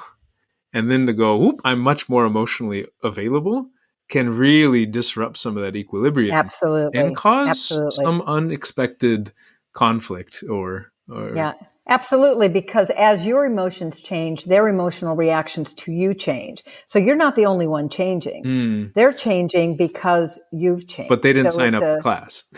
They didn't sign up. Exactly. Exactly. So you're taking them along on your ride almost without their permission. But not that they need permission. But the other thing is that, so I think Alba is one of the classes and one of the, I think people get this through therapy and some other, obviously there are many modalities to becoming more emotionally available or whatnot. I think when we become less available, when we start closing off, we also take people with us, whether they want to be taken or not. The person who loses their job and now becomes depressed and starts smoking a lot of weed or something, that can pull us down too. In terms, not in terms of feeling sad, maybe again, it's not about the flavor of emotion or type, but more of the expressiveness. Absolutely. Well, we're hardwired that way. It goes back to our conversation earlier, is that we're hardwired to connect with each other and to have emotional, empathetic responses. We wouldn't survive as a species if we didn't, because we're communicating, with our emotional works. We have emotional instruments and emotional communication. That's, 50% of how we communicate. And so it's natural that people are going to change as you change. Because we're connected whether we want to be or not. Exactly. You got it. Exactly. And so I've recently started thinking of this concept. It's in a way, we may see it as almost like a tug of war. Like some people are going toward, like if we go more towards emotional expressiveness, we are maybe pulling people to be more emotionally expressive than they want to, whether we want to pull them or not. Sometimes, or we're doing the opposite. We're getting more, and it's making them pull away from you because it's scaring them. Yeah, they pull on the rope even harder because I don't want to go in that direction. Exactly. Why are you getting so excited? Why are you falling in love with me? I don't want to fall in love. Don't fall in love with me. And then that react. But yeah, and then so do we come back? How do we do that dance? If we let go of the rope, what happens? you know, and how, Exactly. and just culturally, who maybe not out of their intention, but because of their circumstance, is on the other end of the rope, pulling in the other direction. Who's telling us, nobody cares about you, life sucks, just give up, stop feeling, you shouldn't be so excited, you shouldn't be sad, you shouldn't be angry, just move on. Kind of a lot of suppression, really. Yeah. But for those of us who are excited about, or at least, some percentage excited about feeling more, um, Alba can be really intense. Yes, And I think indeed. I love it about it because I see it similar if someone were to do Krav Maga or CrossFit. CrossFit, wow, that accent was off. CrossFit. In wanting to do the intensity. How have what have you noticed in students in terms of their uh, either surprise or delight or their emotional reaction to the intensity? They are surprised. They are always surprised. But um, I guess we'd have to go back a step and say, what do you mean by emotional intensity? Or what do I mean by Sure. emotional intensity? It is a very emotional experience, but again, it's emotion without Mm. context. So people, before they come in the class, have this image that they're going to be talking about all of these emotional memories and all of their relationships, and they're going to be purging all of this stuff, and they're going to feel this horrible, you know, resurgence of pain. But it's not that at all, because it's just physiological. We don't do any of that. We don't talk about their past. We don't talk about relationships. We don't talk about any of that because it's totally physical. So it's intense, but in a different way from what they expect, because they expect they're going to be having flashbacks and they're going to be going through all of this past trauma, and they're not doing that at all. So they are surprised that they can have these intense emotional experiences without the context. And you mentioned that at the very beginning of our conversation, is that it can be quite disconcerting Mm. the first time it happens, when we call it an induction, when the patterns that I teach trigger an intense emotional experience, but it has no context. And so the most common one that kind of astounds people because it's so visceral and so visual is when a person will have a deep induction of sadness, and there will be just this sobbing, and tears, and just, appears to be out of control, crying and sadness. And I'll often have other students kind of observing this experience because it's an educational moment. And so then I am guiding them back out physically, out of the pattern and back into neutral. And there's an exercise that we do that helps them to get to neutral, which you're aware of. Get them back to neutral. And then, the other students are in the class. Usually the first time it happens, they're worried. Mm.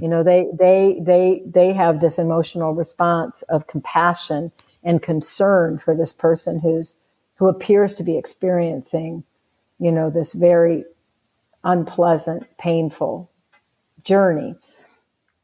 And so they're all just kind of on the edge of their seats, worried. And I'll say, so how was that? And the response is things like, that was amazing. Or, oh my God, that was so cool. Or, God, that was bizarre. And I'll say, in what way? And they said, I was so sad about nothing. Mm.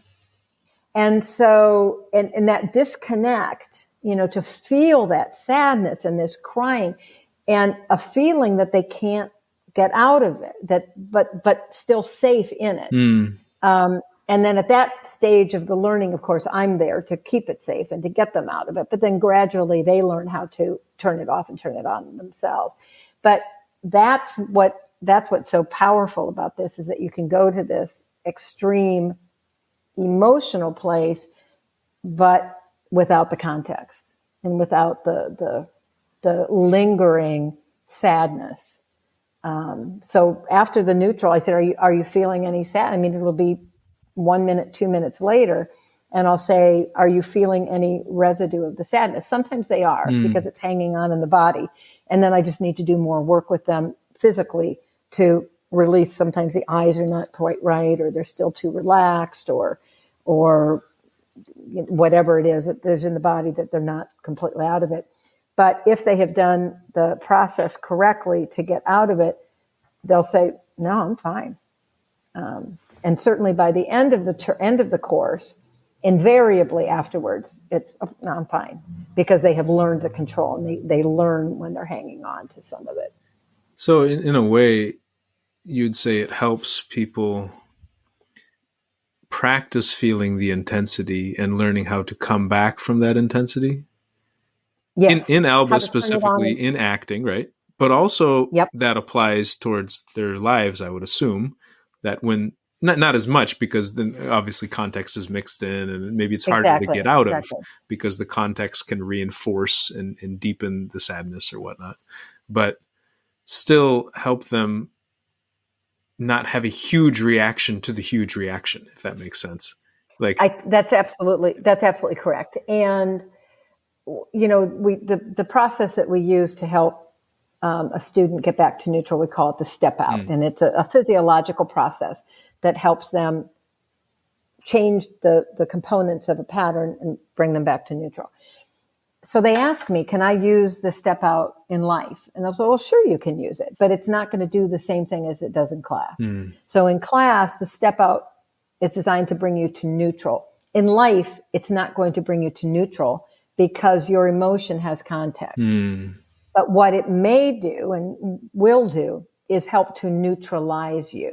It can help to calm the emotion a bit, so that then you can make some choices about how you're going to act on it. So I could have, when I was having my rage in the Phoenix Theater a couple of weeks ago, I could have chosen to go outside, to do a step out, to calm me a bit, and I would still be angry because the situation had not changed.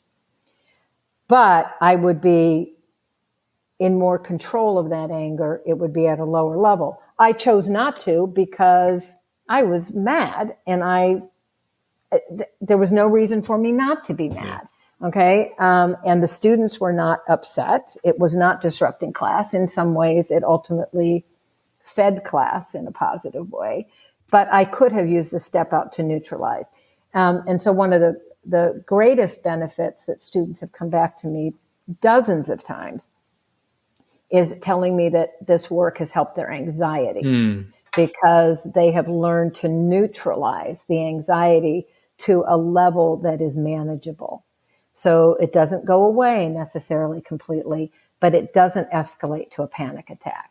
That they can, I've had many, many students that they've never had a panic attack since, because they are able to recognize it coming sooner, and then they can use some of the physical aspects of tenderness, as it turns out, are the ones that I have worked to neutralize anxiety the most. And if they put a little bit of the tenderness pattern into their anxiety that they're experiencing, it doesn't go then. It doesn't escalate, and they can calm down.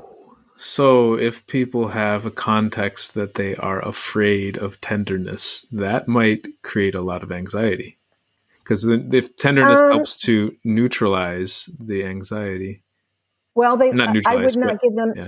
I would not give them that advice until I knew that they had good control of tenderness. I don't tell them that on the first day. I'm just thinking more kind of as a person, thinking of how tenderness can be so demonized, frankly, in society sometimes, that maybe that's often why, like me, maybe that's why I have more anxiety when I'm trying to withhold the tenderness and suppress it. Maybe. And other people as well. Anytime you're trying to withhold, anytime you're withholding something, you're going to have some fear there. I think what also came up for me was that I think this helps people navigate the intense emotions in them. But what you also talked about was the other students in the room watching somebody in intense sadness and to negotiate that and to balance and manage that. I think so often in life, we can feel very afraid that we are going to cause such extreme emotion in somebody else. And if someone is feeling that extreme emotion, I think we could easily say, oh, it's because of me. It's because of what I did. They're feeling angry because I made them really angry. They're not telling me what's going on. They must be really angry at me because otherwise they would tell me. So it's my fault. And what I think helped me and Alba was sitting there going, this person is really crying. And they're not crying because they're thinking about what I did. They're not thinking about anything. And it can help to break the connection between this is the physiological response and this is the certain cognitive thing that's going through their mind. Because in real life, it can be a different context. They're crying because of what I did. No, they're crying. Why? What are they thinking about? I don't know. Exactly. I don't know you don't know where they came from and what state they were in before you had this interaction. If they were already coming in vulnerable and then you said something fairly mundane, it still can trigger something that you think is your fault when it actually is the last interaction they had, not you. And that's what I try to remind myself is, okay, if they're feeling the strong reaction, maybe 5% of what I did caused it, maybe 50%. I don't know how much I'm contributing to the emotional reaction. And that helps me feel a lot more calm. Okay. It's not just stop beating myself up,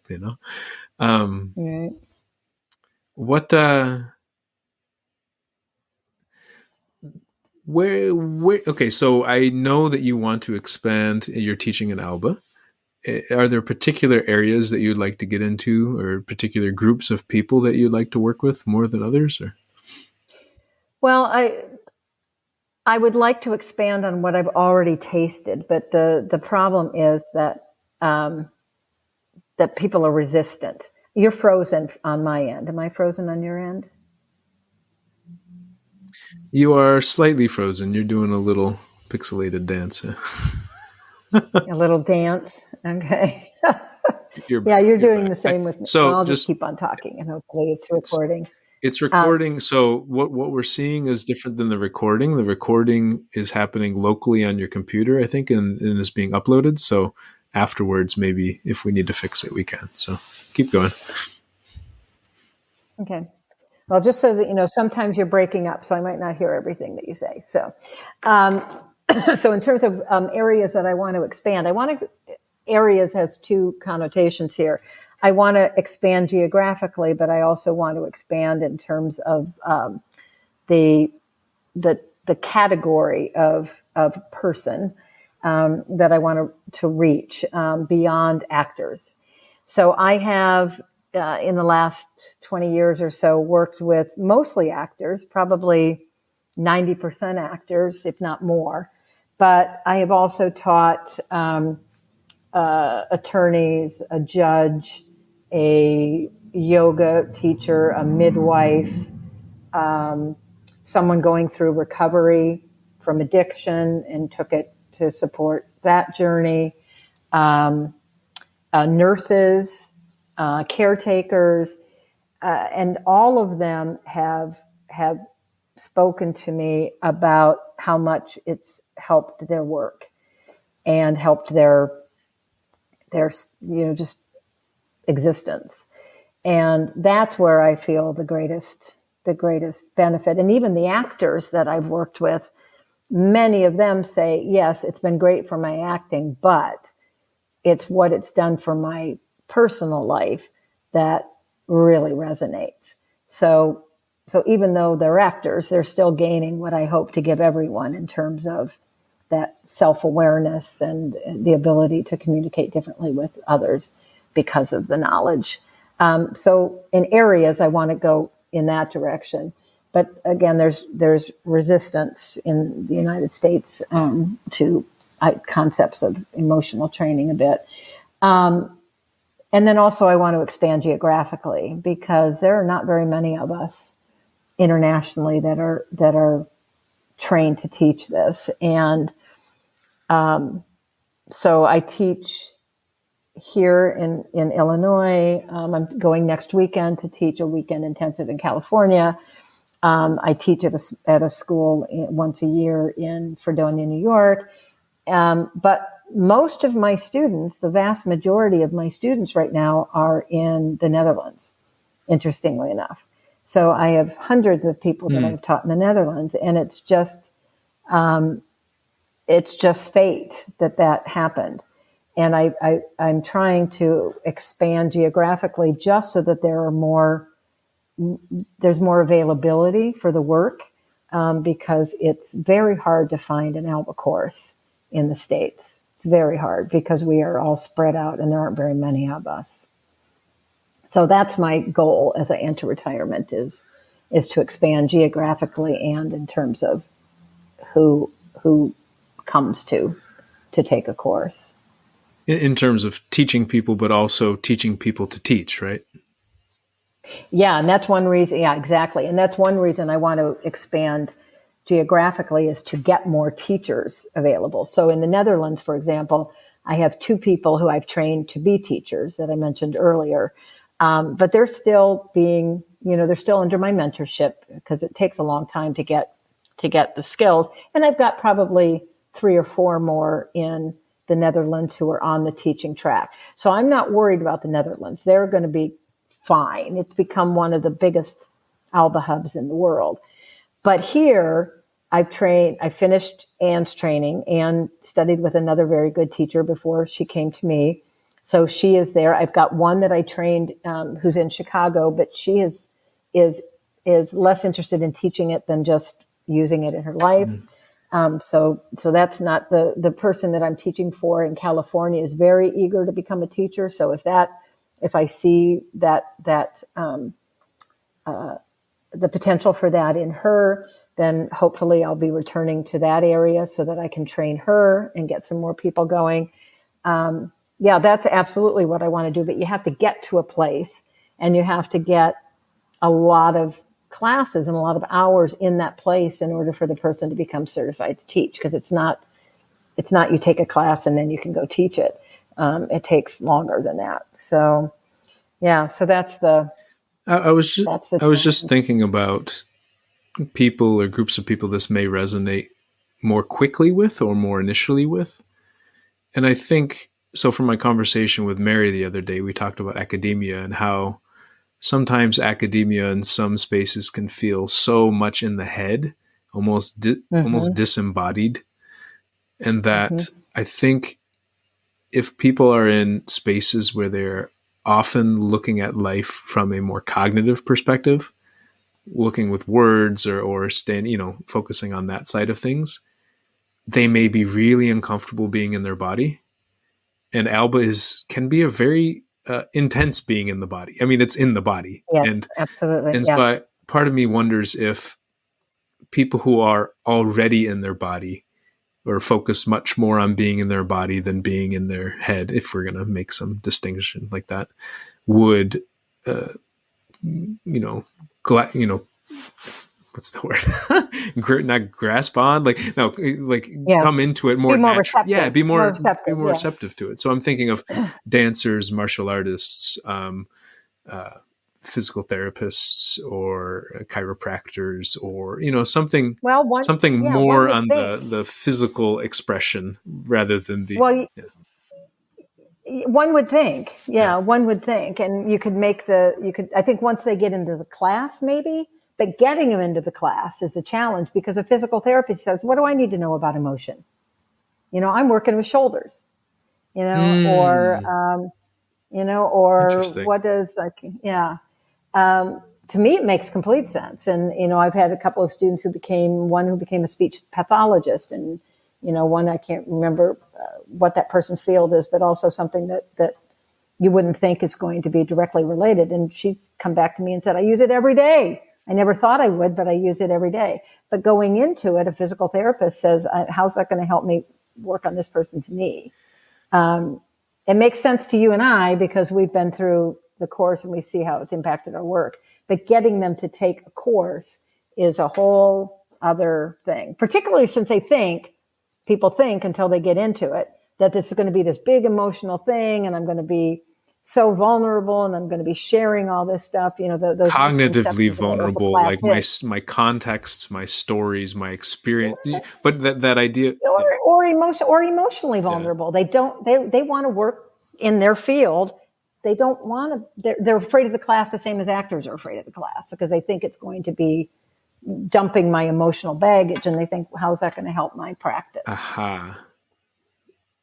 Emotional, but okay. So they may not see it as being as physically oriented as it actually is. No, they still see it physical, but it's the emotion word that's the scary That's word, the word. not the physical word. Ah. It's the idea of working on emotions Uh-huh. seems irrelevant and scary.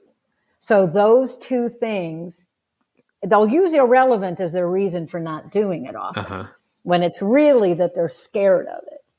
And for many people, it's both those things. It's not relevant to me, is what they'll say, but they may see that it's irrelevant and that it's scary, because I don't want to be vulnerable with a bunch of people that I don't know, which I get. Yeah. Oh yeah. Oh yeah. I get. I don't want to go into a room full of people I don't know and especially they don't know me.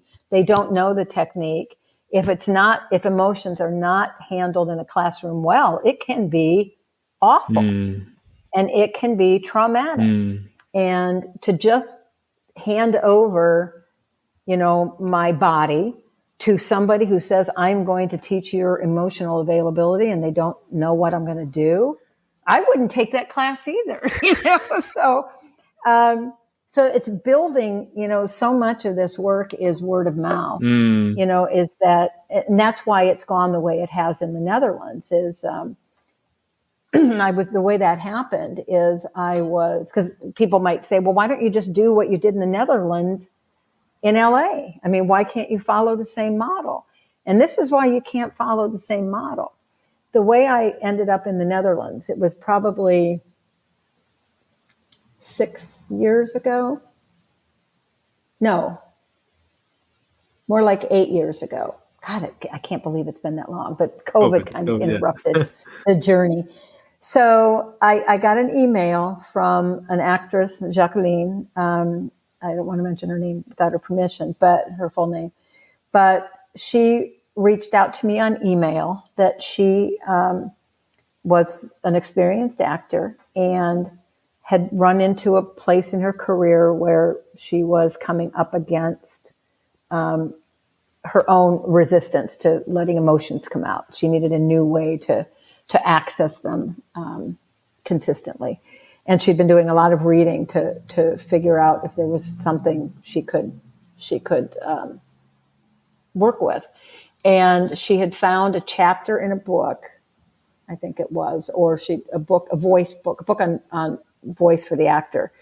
And the person who had written it mentions in the book a section on Alba, and he was an Alba teacher.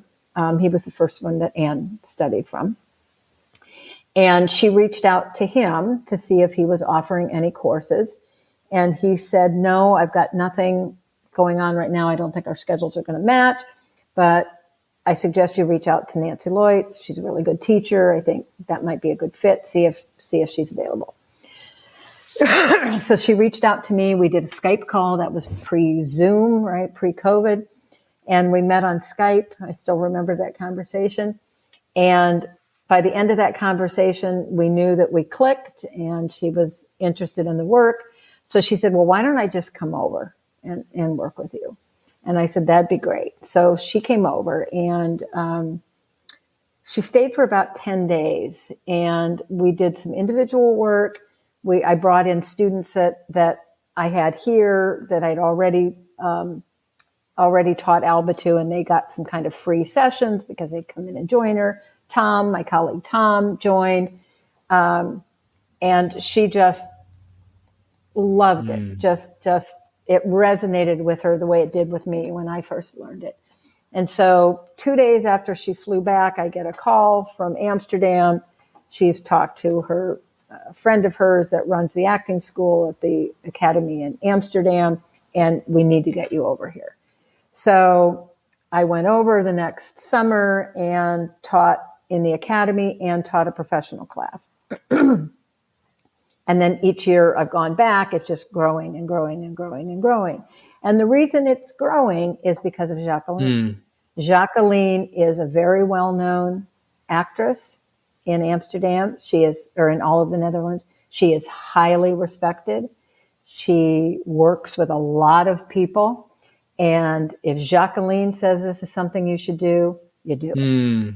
And then as I taught more people in the Netherlands, more actors at her tier, it just spread like absolute wildfire. And now most actors in the Netherlands know what it is and seek it out, but either from me or from the two people that are now starting to teach there. And without that door, it doesn't happen. It's and that's kind of what happened with Anne too. You know, Anne reached out to her agent in Detroit, and he spoke to his clients, you know, his actors, saying this is something that I want you to do, you should do. And suddenly I was there 3 years in a row, full classes, because there's that one person that they already value and admire and trust who says you should do this. And until you get that, it's beating your head against the wall. And that's what it's been for 25 years. And I'm still beating my head against the wall. I mean, I generally lose money teaching. If I were to look across the 30 years I've done this, I have lost more money than I have made. But I continue to do it because I know of its value and because I don't want it to die when my generation of teachers are no longer teaching. And that's what I fear happening. And that's why I'm trying to get teachers in place. It's not going to die in the Netherlands because it's now become so much a part of the training because it's being taught now in several schools there by the people I have trained. But there are right now, I think, I teach it here through May at this university. Someone teaches it at a school in Texas. Somebody teaches it in Idaho at a school. Someone teaches it in Alaska at a university, and that's it. No other universities have a staff member that teach Alba regularly. Wow. As hard as I have tried. And then when I retire from here, we could lose it here as well. Wow. Yeah. I appreciate you saying this because I think sometimes my mind goes into, well, if we just find the right people and this and this. And honestly, one of the reasons I'm doing this podcast is because I struggled to run classes because I would post things and people just didn't have any response to it. I'm like, people don't want to come to this. This stuff is powerful. But what I realized is that when I have successfully run, like when I ran emotional self-defense classes, they were often on projects, trainings I was doing in Germany, where it would be a 10-day training. 45 of us would live in the same house for 10 days. Yeah. They would get to know me and they're like, oh, you're running a workshop? I'll show up. They didn't know what it was about. And afterwards, honestly, like one of my favorite testimonials was this one girl said, Jim, your workshop, it fucked my feelings, but they needed it. Thank you. And I was like, yes. Yeah. But that level of trust was built in. That's the key. Trust. That's exactly right. Because I wouldn't trust anybody to I mess came with because of my Anne, and I was terrified. But I was like, exactly. But I've known Anne for many years, and I thought, okay, Anne, I admire and respect many things about Anne and trust her opinion on many things. And so I said, let's do this.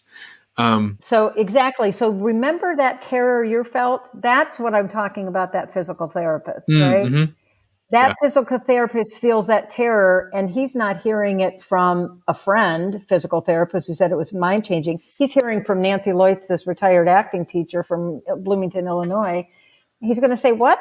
Who the heck? You know? And something that's inspired me, and like I said, this is one of the main reasons for the podcast. How do I get more people to know me, trust me enough that they say, okay, I'll take a risk on trying something like this?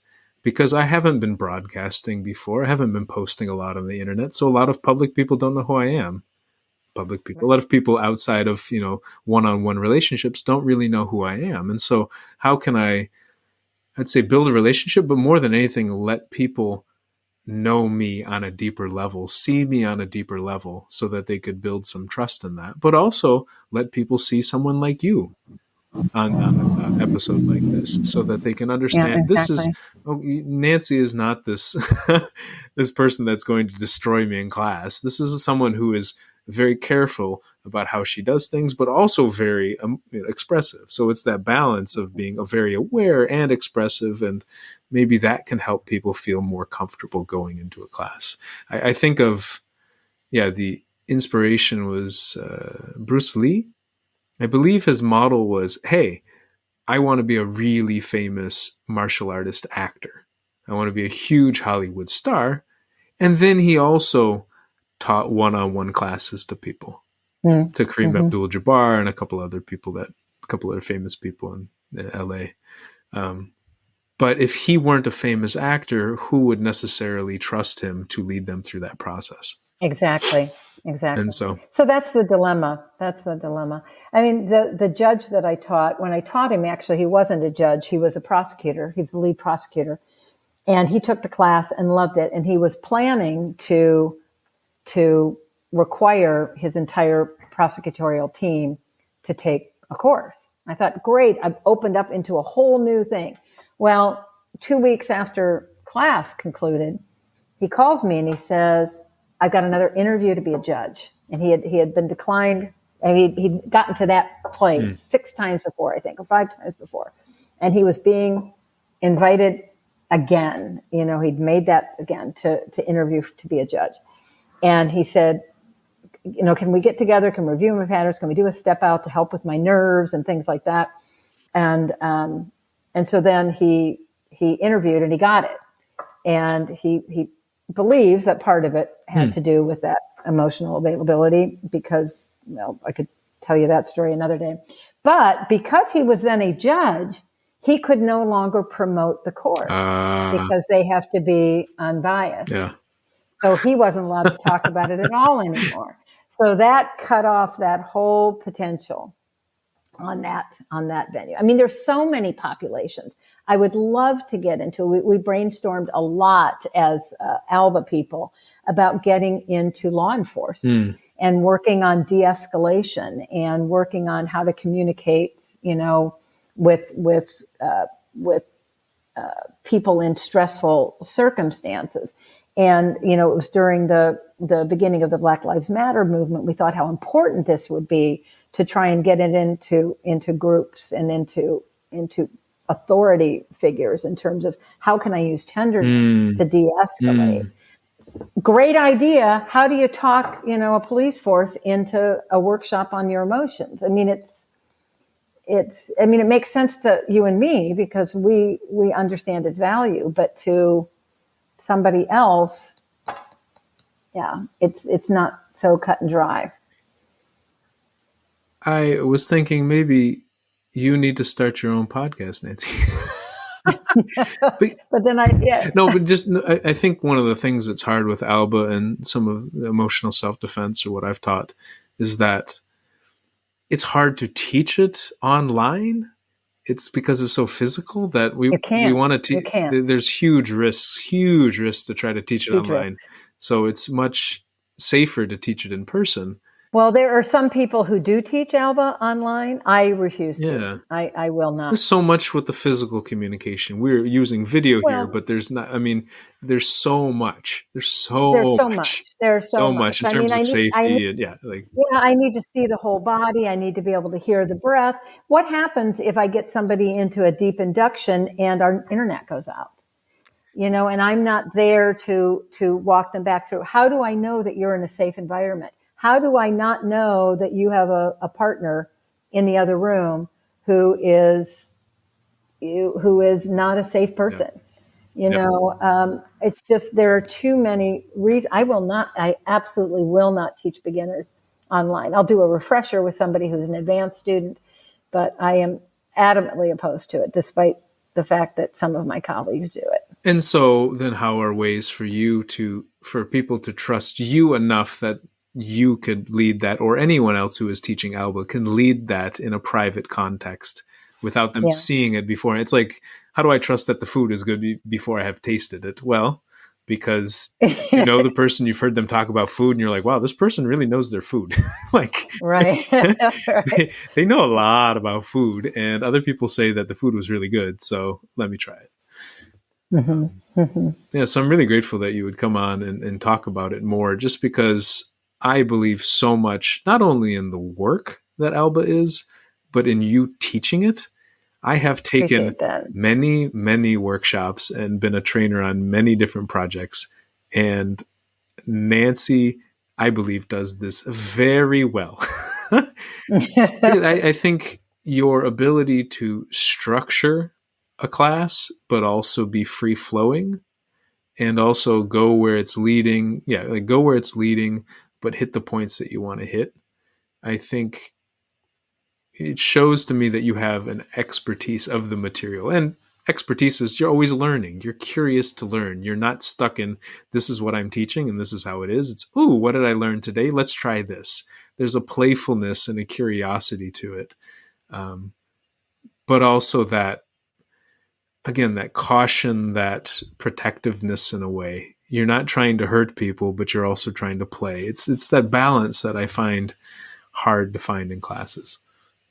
I appreciate that, and I strive for that kind of mixture. So I'm glad to hear that you perceived some of that in your experience. It's very active. Nancy is not, there's no PowerPoint presentations. You're not sitting around. Nancy No. is moving. Nancy is going. If you've noticed on the video call, she's doing this a lot and she's bouncing around. Uh-oh. I'm okay with it because this is real, and I don't want people who are just sitting here like this. I mean, emotions tend to make us move and express with our hands and our body. Well, like I said, vacation to me is lying on the beach. So. And so I appreciate it because, as someone, especially who grew up playing a lot of sports, I have that energy as well. I don't like just sitting still. I like moving. I like doing. I like exploring. And class was intense, but as I talked about on the daily gym the other day, almost this like grateful exhaustion. I felt gratefully exhausted after going through a lot of Alba training. Yeah, it's intense, but it's fun. I Yeah. think that's one thing when I talk about joy in class, when I introduce joy, is that as far as I'm concerned, every successful working environment has a lot of laughter in it. Mm. And if you aren't laughing in rehearsal, there's something wrong. Even if you're doing a tragedy, there better be some laughter in there, because laughter is a bonding, it's glue, that brings us together as a community. And if you're not laughing, then I'm wondering how much work you're getting done. Mm. Wow. Wow. What if American culture changed and laughter was more important than being serious? For productivity. Well, they're both serious. I know. They're both serious, which tends to be Yeah. an expression of, I don't know, neutral, low level anger. I don't know what. Right. We can negotiate over those words another time. Oh, yeah. I think, that's what I liked about that testimonial that girl gave me. Jim, it fucked my feelings, but they needed it. Thank you. Because it said that Yeah, really intense, but exactly. it was fun in this weird way. Yeah. Like I didn't expect it to be. Why was it so fun? Why was bawling on the floor in a fetal position fun? Like, exactly. huh? And you can't explain it until you've experienced it. That's And what I appreciate is that you want to go to the intensity, but when you're teaching, you are very mindful of who has blockages, who has fear of going too intense in this direction. You're very aware of the room and individuals at the same time. And that's why training trainers takes so much time. Is, people ask, how long does it take to become a teacher? How many hours do I need to become a teacher? And I said, I cannot tell you that because it is, everyone takes their own time, and not everyone is going to be an Alba teacher, a good Alba teacher. And I will not put somebody on the teaching track that I don't believe has the potential to, and the the ability to keep people safe at the same time that they are moving people through the pattern. So it takes a long time to train somebody to become a trainer. And again, the reason I have so many students in Amsterdam is because I've been brought back every year. So these people are working with me every year over time, intensely working with me. If I go to Fredonia, New York, for example, where I teach an intensive once a year, I get these students once and then they graduate and they're gone. And the next year I get another group and they take one course and they're gone. They don't become teachers. They have to have repeated courses. So like California, I'm going over to do a one-off, but these are students that are at a college. They're going to graduate. They're going to be gone. Now their teacher, as I said, hopes to become a teacher, and I'll see if she will. I anticipate that she will because she is already a very good teacher. I know her, a teacher of other things. But because she wants to become a teacher, the potential is that she'll keep having me out. We can start to generate a group in the LA area, and then we could get a hub there. But that's what I need I need to keep returning to the same place, like I was in Detroit for a while, to get a base and then let it grow from there. But it's challenging. I think we often talked about how fun it can be for the students, but I think you've mentioned it's very fun It's very fun. and learning for you, right? There's a lot of learning. It's fun. It's Absolutely. intense. So again, that kind of exhaustion. You probably feel tired after some of these classes, right? Yeah. It's very tiring to teach. It's because it is so physical and because it requires such keen attention on my part. Yeah. Because if I have a class of 14, which is my maximum number, and people are working on patterns on their own individually, I have to be tuned into all 14 of them and be able to navigate, how do I give this person the attention they need right now at the risk of losing an opportunity to this other person over here who's just on the brink of learning something. But if I'm over here, I'm going to miss them. And so that is, you need that key, that's exhausting. That piece of it is more exhausting to me than the physical aspect of it, is the attention. In my mind, it's almost as if as a teacher, you're training adults to be more like kids and then having to deal with lots of kids at the same time. Yes. Yeah. Oh, this person's crying. This person's angry. This person's sad. Oh God. Oh no, I just created a daycare. What happened? Most of us are trying to go the opposite direction. And you're like, hey, let me create this class where everyone's here. No, it's not that wild. It's not that chaotic. I think for me, it's the joy of the challenge. It's like so I haven't taught Alba, but when I was teaching emotional self-defense, it feels very similar in a way where I'm having people do an exercise of rejection. So they're rejecting each other in partners. And they're rejected. I have to add that to my mixed emotion list. Yeah. And so exactly. And so what I basically say is partner A, think of something you need help with, go up to partner B, ask for help. Partner B, or tell them what you're struggling with, ask for help. Partner B, say no and make it hurt. And partner A, respond with 3 steps: truth, fair play, love. Truth, tell the truth about how you actually feel. Because most of the time we don't do this and people don't pay attention to because they know we're hiding something. Step 2, tell the other person how you imagine they might be feeling, not how you know they're feeling. Like, again, it could be super open-ended, as we talked about earlier. Like, I think you're feeling something. I don't know what it is. You're human. Or it can be maybe you're angry or upset or who knows. And then step 3 is to say one thing to connect with love. I care about you. Thank you. And it's not about getting it right. It's about practicing. It's about practicing basically those first 2 steps, because if we do those 2 well, we tend to do the third one pretty easily. And then I let people go do it. I mean, before we do some practice on the drill and those steps so they get some familiarity with them. But then I just say, okay, go. And to be monitoring maybe 5 or 10 different groups of people around me. Okay, these people, like I did it once in Romania, and my friend who coordinated the whole workshop, her parents were there. And everyone was rejecting each other in Romania. And I'm sitting here going, that's challenging so too. Alba would have helped a lot because I didn't know what they were saying. So I was looking at their posture and their facial expression. And, one person was, I think the mother was leaning in and pointing a lot. And then the father was leaning out and kind of turned his head. And I'm thinking, uh-oh, let me monitor What's this and happening? see what's happening, and try to dance and ask, okay, how is it going? And maybe interject, but really just monitor the flow of emotions and the emotional dynamics in the room. And I love doing that. And I also think, a lot of people would be terrified to do this. They're afraid to Exactly. do it by themselves, let alone manage all these other people going through this process. But for those who are excited to try it, there aren't that many opportunities to run workshops like this. That's what Alba, I was like, wow, Alba is one of the closest parallels to what I've been teaching in terms of that emotional management of a space. Like, wow, And the goals. wow, yeah. And the feel, or the kind of The the energy in the energy in the room. room, exactly. Yeah. Where there's a lot of emotional intensity in the room, and I put it there, like I intentionally led people into this process, and now it's getting intense. How do I manage it so that we can do this safely, but also play with our limits? Right. Yeah. So if you liked any class that I took, you may also really appreciate Alba. Really,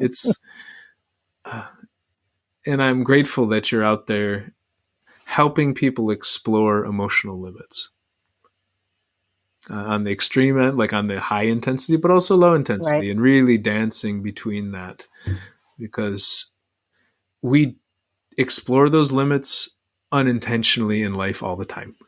So to have a container where people are consciously intending to explore these limits, I think can be not only much safer, but also more fun. Yeah. Yeah. Absolutely. Absolutely. Oh, Nancy, I miss you, and I am really glad you came on the show. Is there anything that you want to talk about still remaining? Or? I think the one thing that we haven't hit on for those people who might be interested in Mm-hmm. pursuing Alba is what a pattern is. Sure. We keep referring to the patterns. Well, what does that mean? So, And so a side note on that so, first is that by doing Alba, because some of these things are so simple, some of the way it's described is so simple, I think we can integrate it into our language very quickly. And we're just like, oh, this is the concept. This is the concept. So right, um, right. I appreciate you saying that, so we can pull back a little bit so people. Yeah. Yeah. So I think I'll just mention a little bit. So if anybody does Mm-hmm. decide they want a class or they want to explain to somebody what this podcast was Mm. about, is that each pattern, neutral and each of the six basics, we work on three different components. The breath, which is really the spine of the work. The breath is key. So we're working on the breath. Secondly, we're working on the posture or the muscle tone. And third, we're working on the facial expression. And each of those components has two Mm. subcomponents, at least the way I teach Mm-hmm. it. That's the vocabulary I've broken it down to, in that the breath has both what's happening in terms of whether it's coming in through the mouth or the nose, what's the rhythm that's happening here, and then also where in our breathing mechanism does it live? Mm. Does it live up here in the chest? Does it live down here in the belly? Is it here in the ribs? Because each pattern lives in a different place in that way. And then the facial expression has two components as well. It's the musculature of the face. It's got a smile, or it's got a frown, or it's got tension here. And what's happening with the eyes. Mm. And the eyes are of critical importance. So although there's three basic components, there's really six categories of things that we're working on. And each one of those categories has a great deal of detail. So the eyes, we're working with all of the muscles that are under here. We're working with here. We're working on what you're looking at. I mean, and what are the here? What is our tongue doing? You know, what is so it's very, very intricate. It's very technical. Yeah, it's very precise. I think I was maybe afraid to talk about it because I don't know just from my standpoint, how much you wanted to share publicly on the posture, the breath.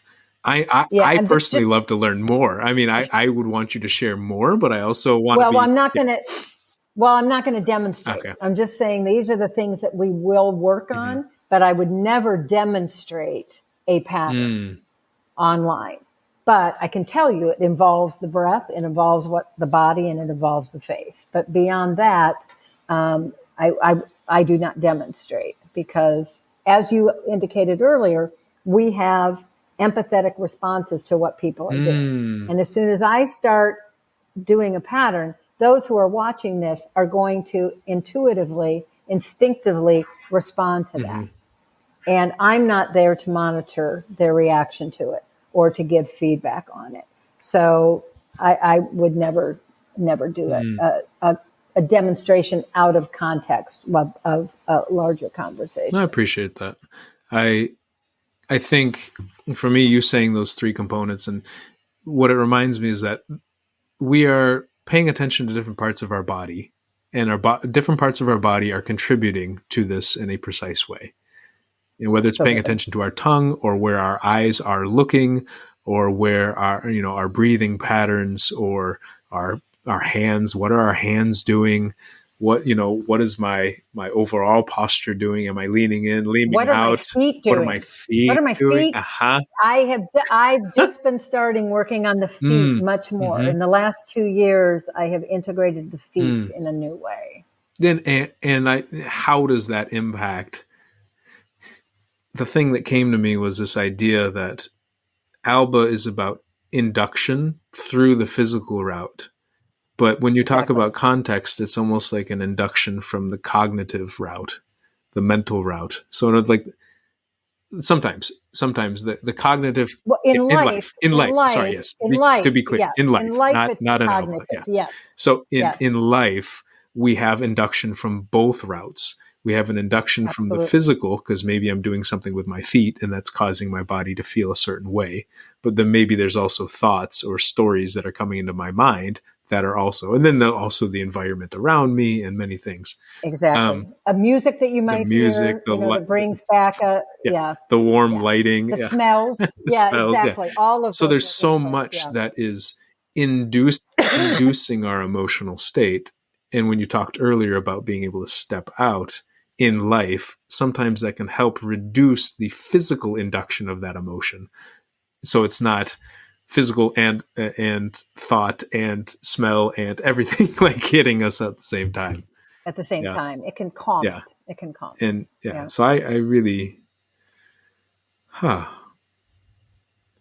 One story I wanted to share is that, and it's a bit heavy, but my mom passed away January 2023. Is it? Yeah. And she was in and out of the hospital, and I remember, I think this is when it happened, but it happened a few different times.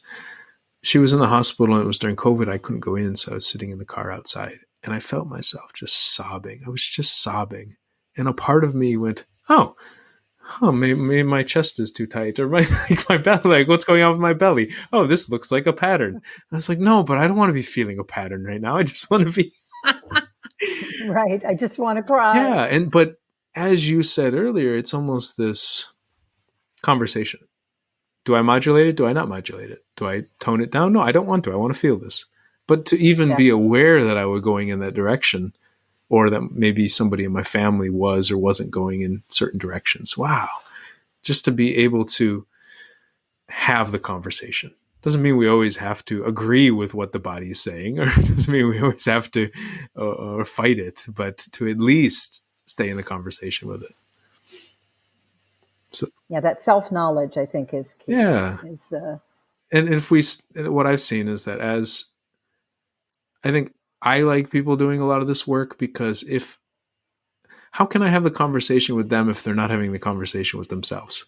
It can be really hard because they're ignoring what's going on in themselves. I'm hearing it. It's like sometimes I'm having a conversation with their body more than they are.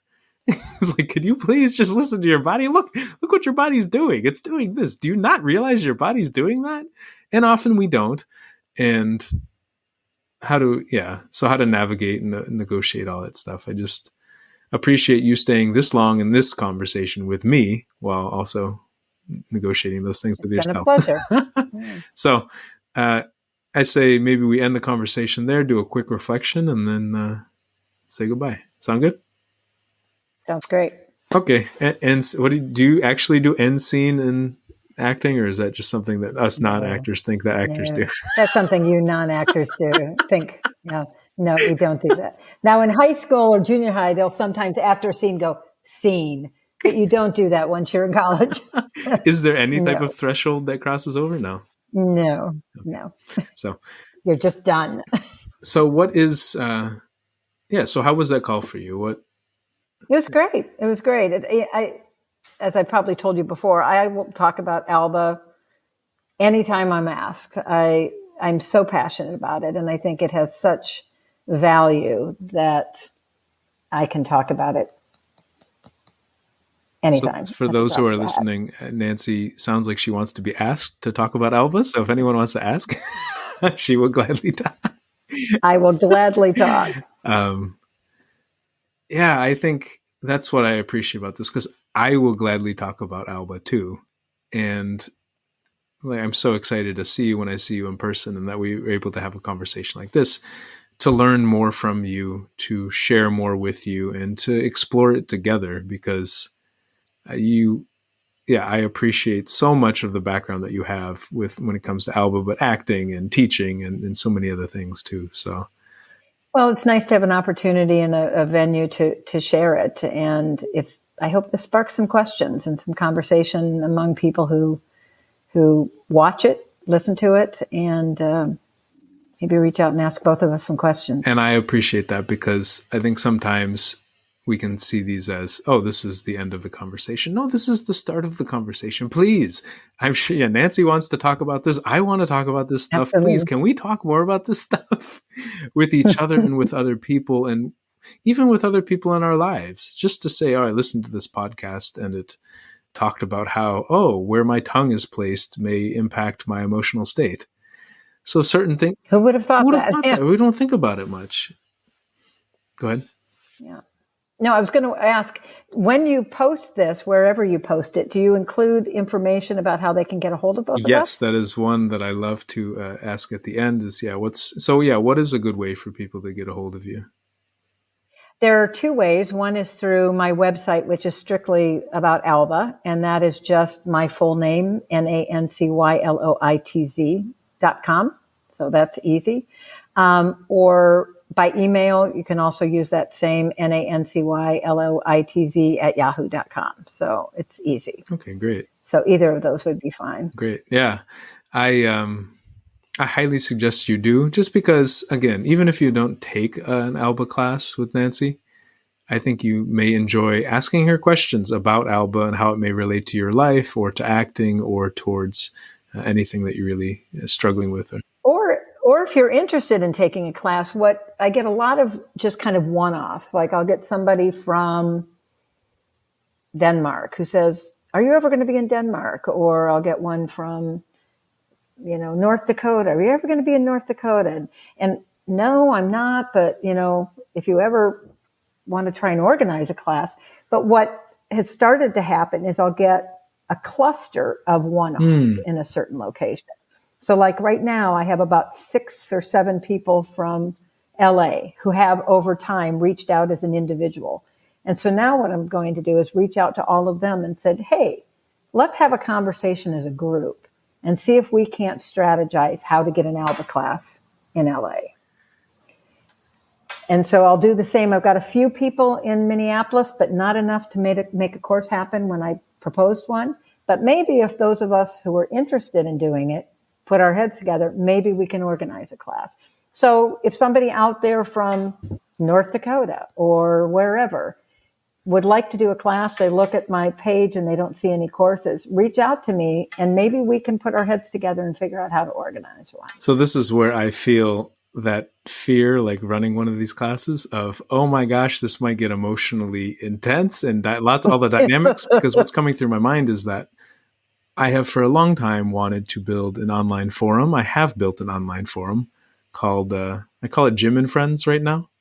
But the idea is that thinking, if people like Nancy come on the show and other people liked what they heard, maybe they could gather in this forum and have conversation to run a class or run a cluster in one of these areas. Because sometimes coordinating is the hardest part. And so if I could help, it's always so the if I can hardest help, part. if that Jim and Friends platform could help people come together and say, I liked what Nancy was talking about. I have more questions. I want to ask her there, or I want to ask Jim some questions, or I want to run a class, and who else is interested in running a class? So maybe this could be a place where people start to gather on some of the things they like That'd on the be show. perfect. And then I can attend more classes of Nancy. Maybe Nancy will do a class in East Africa, and I can go attend a Nancy class in East Africa. That'd be great. I'll be there. Hey, Nancy will go anywhere, she says. I will. So, Have Alba will travel. so, yeah. Other than that, one last thing. One thing you may have learned on the call or appreciated. I think it's reinforcing for me the challenge my students have integrating back into a world of non-Alba people. I think you've come back to that numerous times in terms of, I see them experiencing this. I don't know what to do with that. Do I confront them? Do I acknowledge it? So I think it's how do you navigate the transition after Alba? And I think it's something I need to talk more about in my courses. And maybe have visitors come in. I've had people come in before that I'll do a Zoom class where previous students will come in and talk about how they've applied it. Actors will come in and talk about how they applied it. People will talk about how it's integrated into their life. But maybe I need to ask this question. I've never asked that. Have you run into challenges having a knowledge or an awareness that other people may not have? And how has that either positively impacted or created difficulty for you? Yeah. It's like being the only Spanish speaker, in a room full of people watching a Spanish movie or something. What do you and then laughing at the joke, and nobody else and then laughing and nobody at the else joke, is laughing. nobody else gets it, and you saying to them, "Why aren't you laughing? That's funny." Wow. So I think I've missed that piece in terms of, because I went through it. As I told you, I went through it when I came back and my students were saying, would you quit doing that? And I've been doing it long enough that I've assimilated it into who I am, so that I'm not constantly thinking about Alba and people's emotions anymore, the way I used to. I used to feel like I had X-ray eyes, and now it's not like that anymore. It's much more integrated. So I think that's a conversation I need to have with more students. I love that analogy of listening to Spanish and nobody else understands Spanish and laughing. That has happened to me so many times in my life. and it plays on how this is a language. This is a structure and a form of communication that a lot of us don't understand and we haven't learned. We've actually often been taught not to learn it when we're kids. Stop doing that. Right, exactly. Stop speaking Spanish. Stop speaking it. Well, yeah. Stop speaking that. Yeah. I don't understand it. Stop speaking a language I don't understand. Wow. Yeah. Well, of course, that happens in homes with second languages when they're told not to speak their native language at school or whatever. And it's the same thing we do with emotions. They say, don't do that. Crying doesn't belong in church, or this doesn't belong here. And maybe it's a good analogy, because we've shut down, multiple languages in this country and relying on English because people are often taught that's the right way. But that's a completely different conversation. Yeah, this idea that people. So that's one of the things that's really going to stick with me, is this last point, that parents often don't speak the language and kids are speaking that language, and parents don't understand the language because they've unlearned it. As they started to speak it, their parents told them, stop speaking this language. And then I think that makes a lot of sense. And then this language of emotions. Yeah. And then how it can be like speaking a different language. But what if we want language to change? And so for me, that's the second point, is that as much as I enjoy conversations, maybe the bigger work is bringing people together on a platform so that the conversation can continue and so that things can blossom out of this instead of just the one-off podcast. I think a lot of podcasts have conversations that people listen to on their headphones, and then it doesn't go very far from there. And so what if this can be an organizing mechanism to help people, help you meet Mary? Mary was really excited to learn about your work.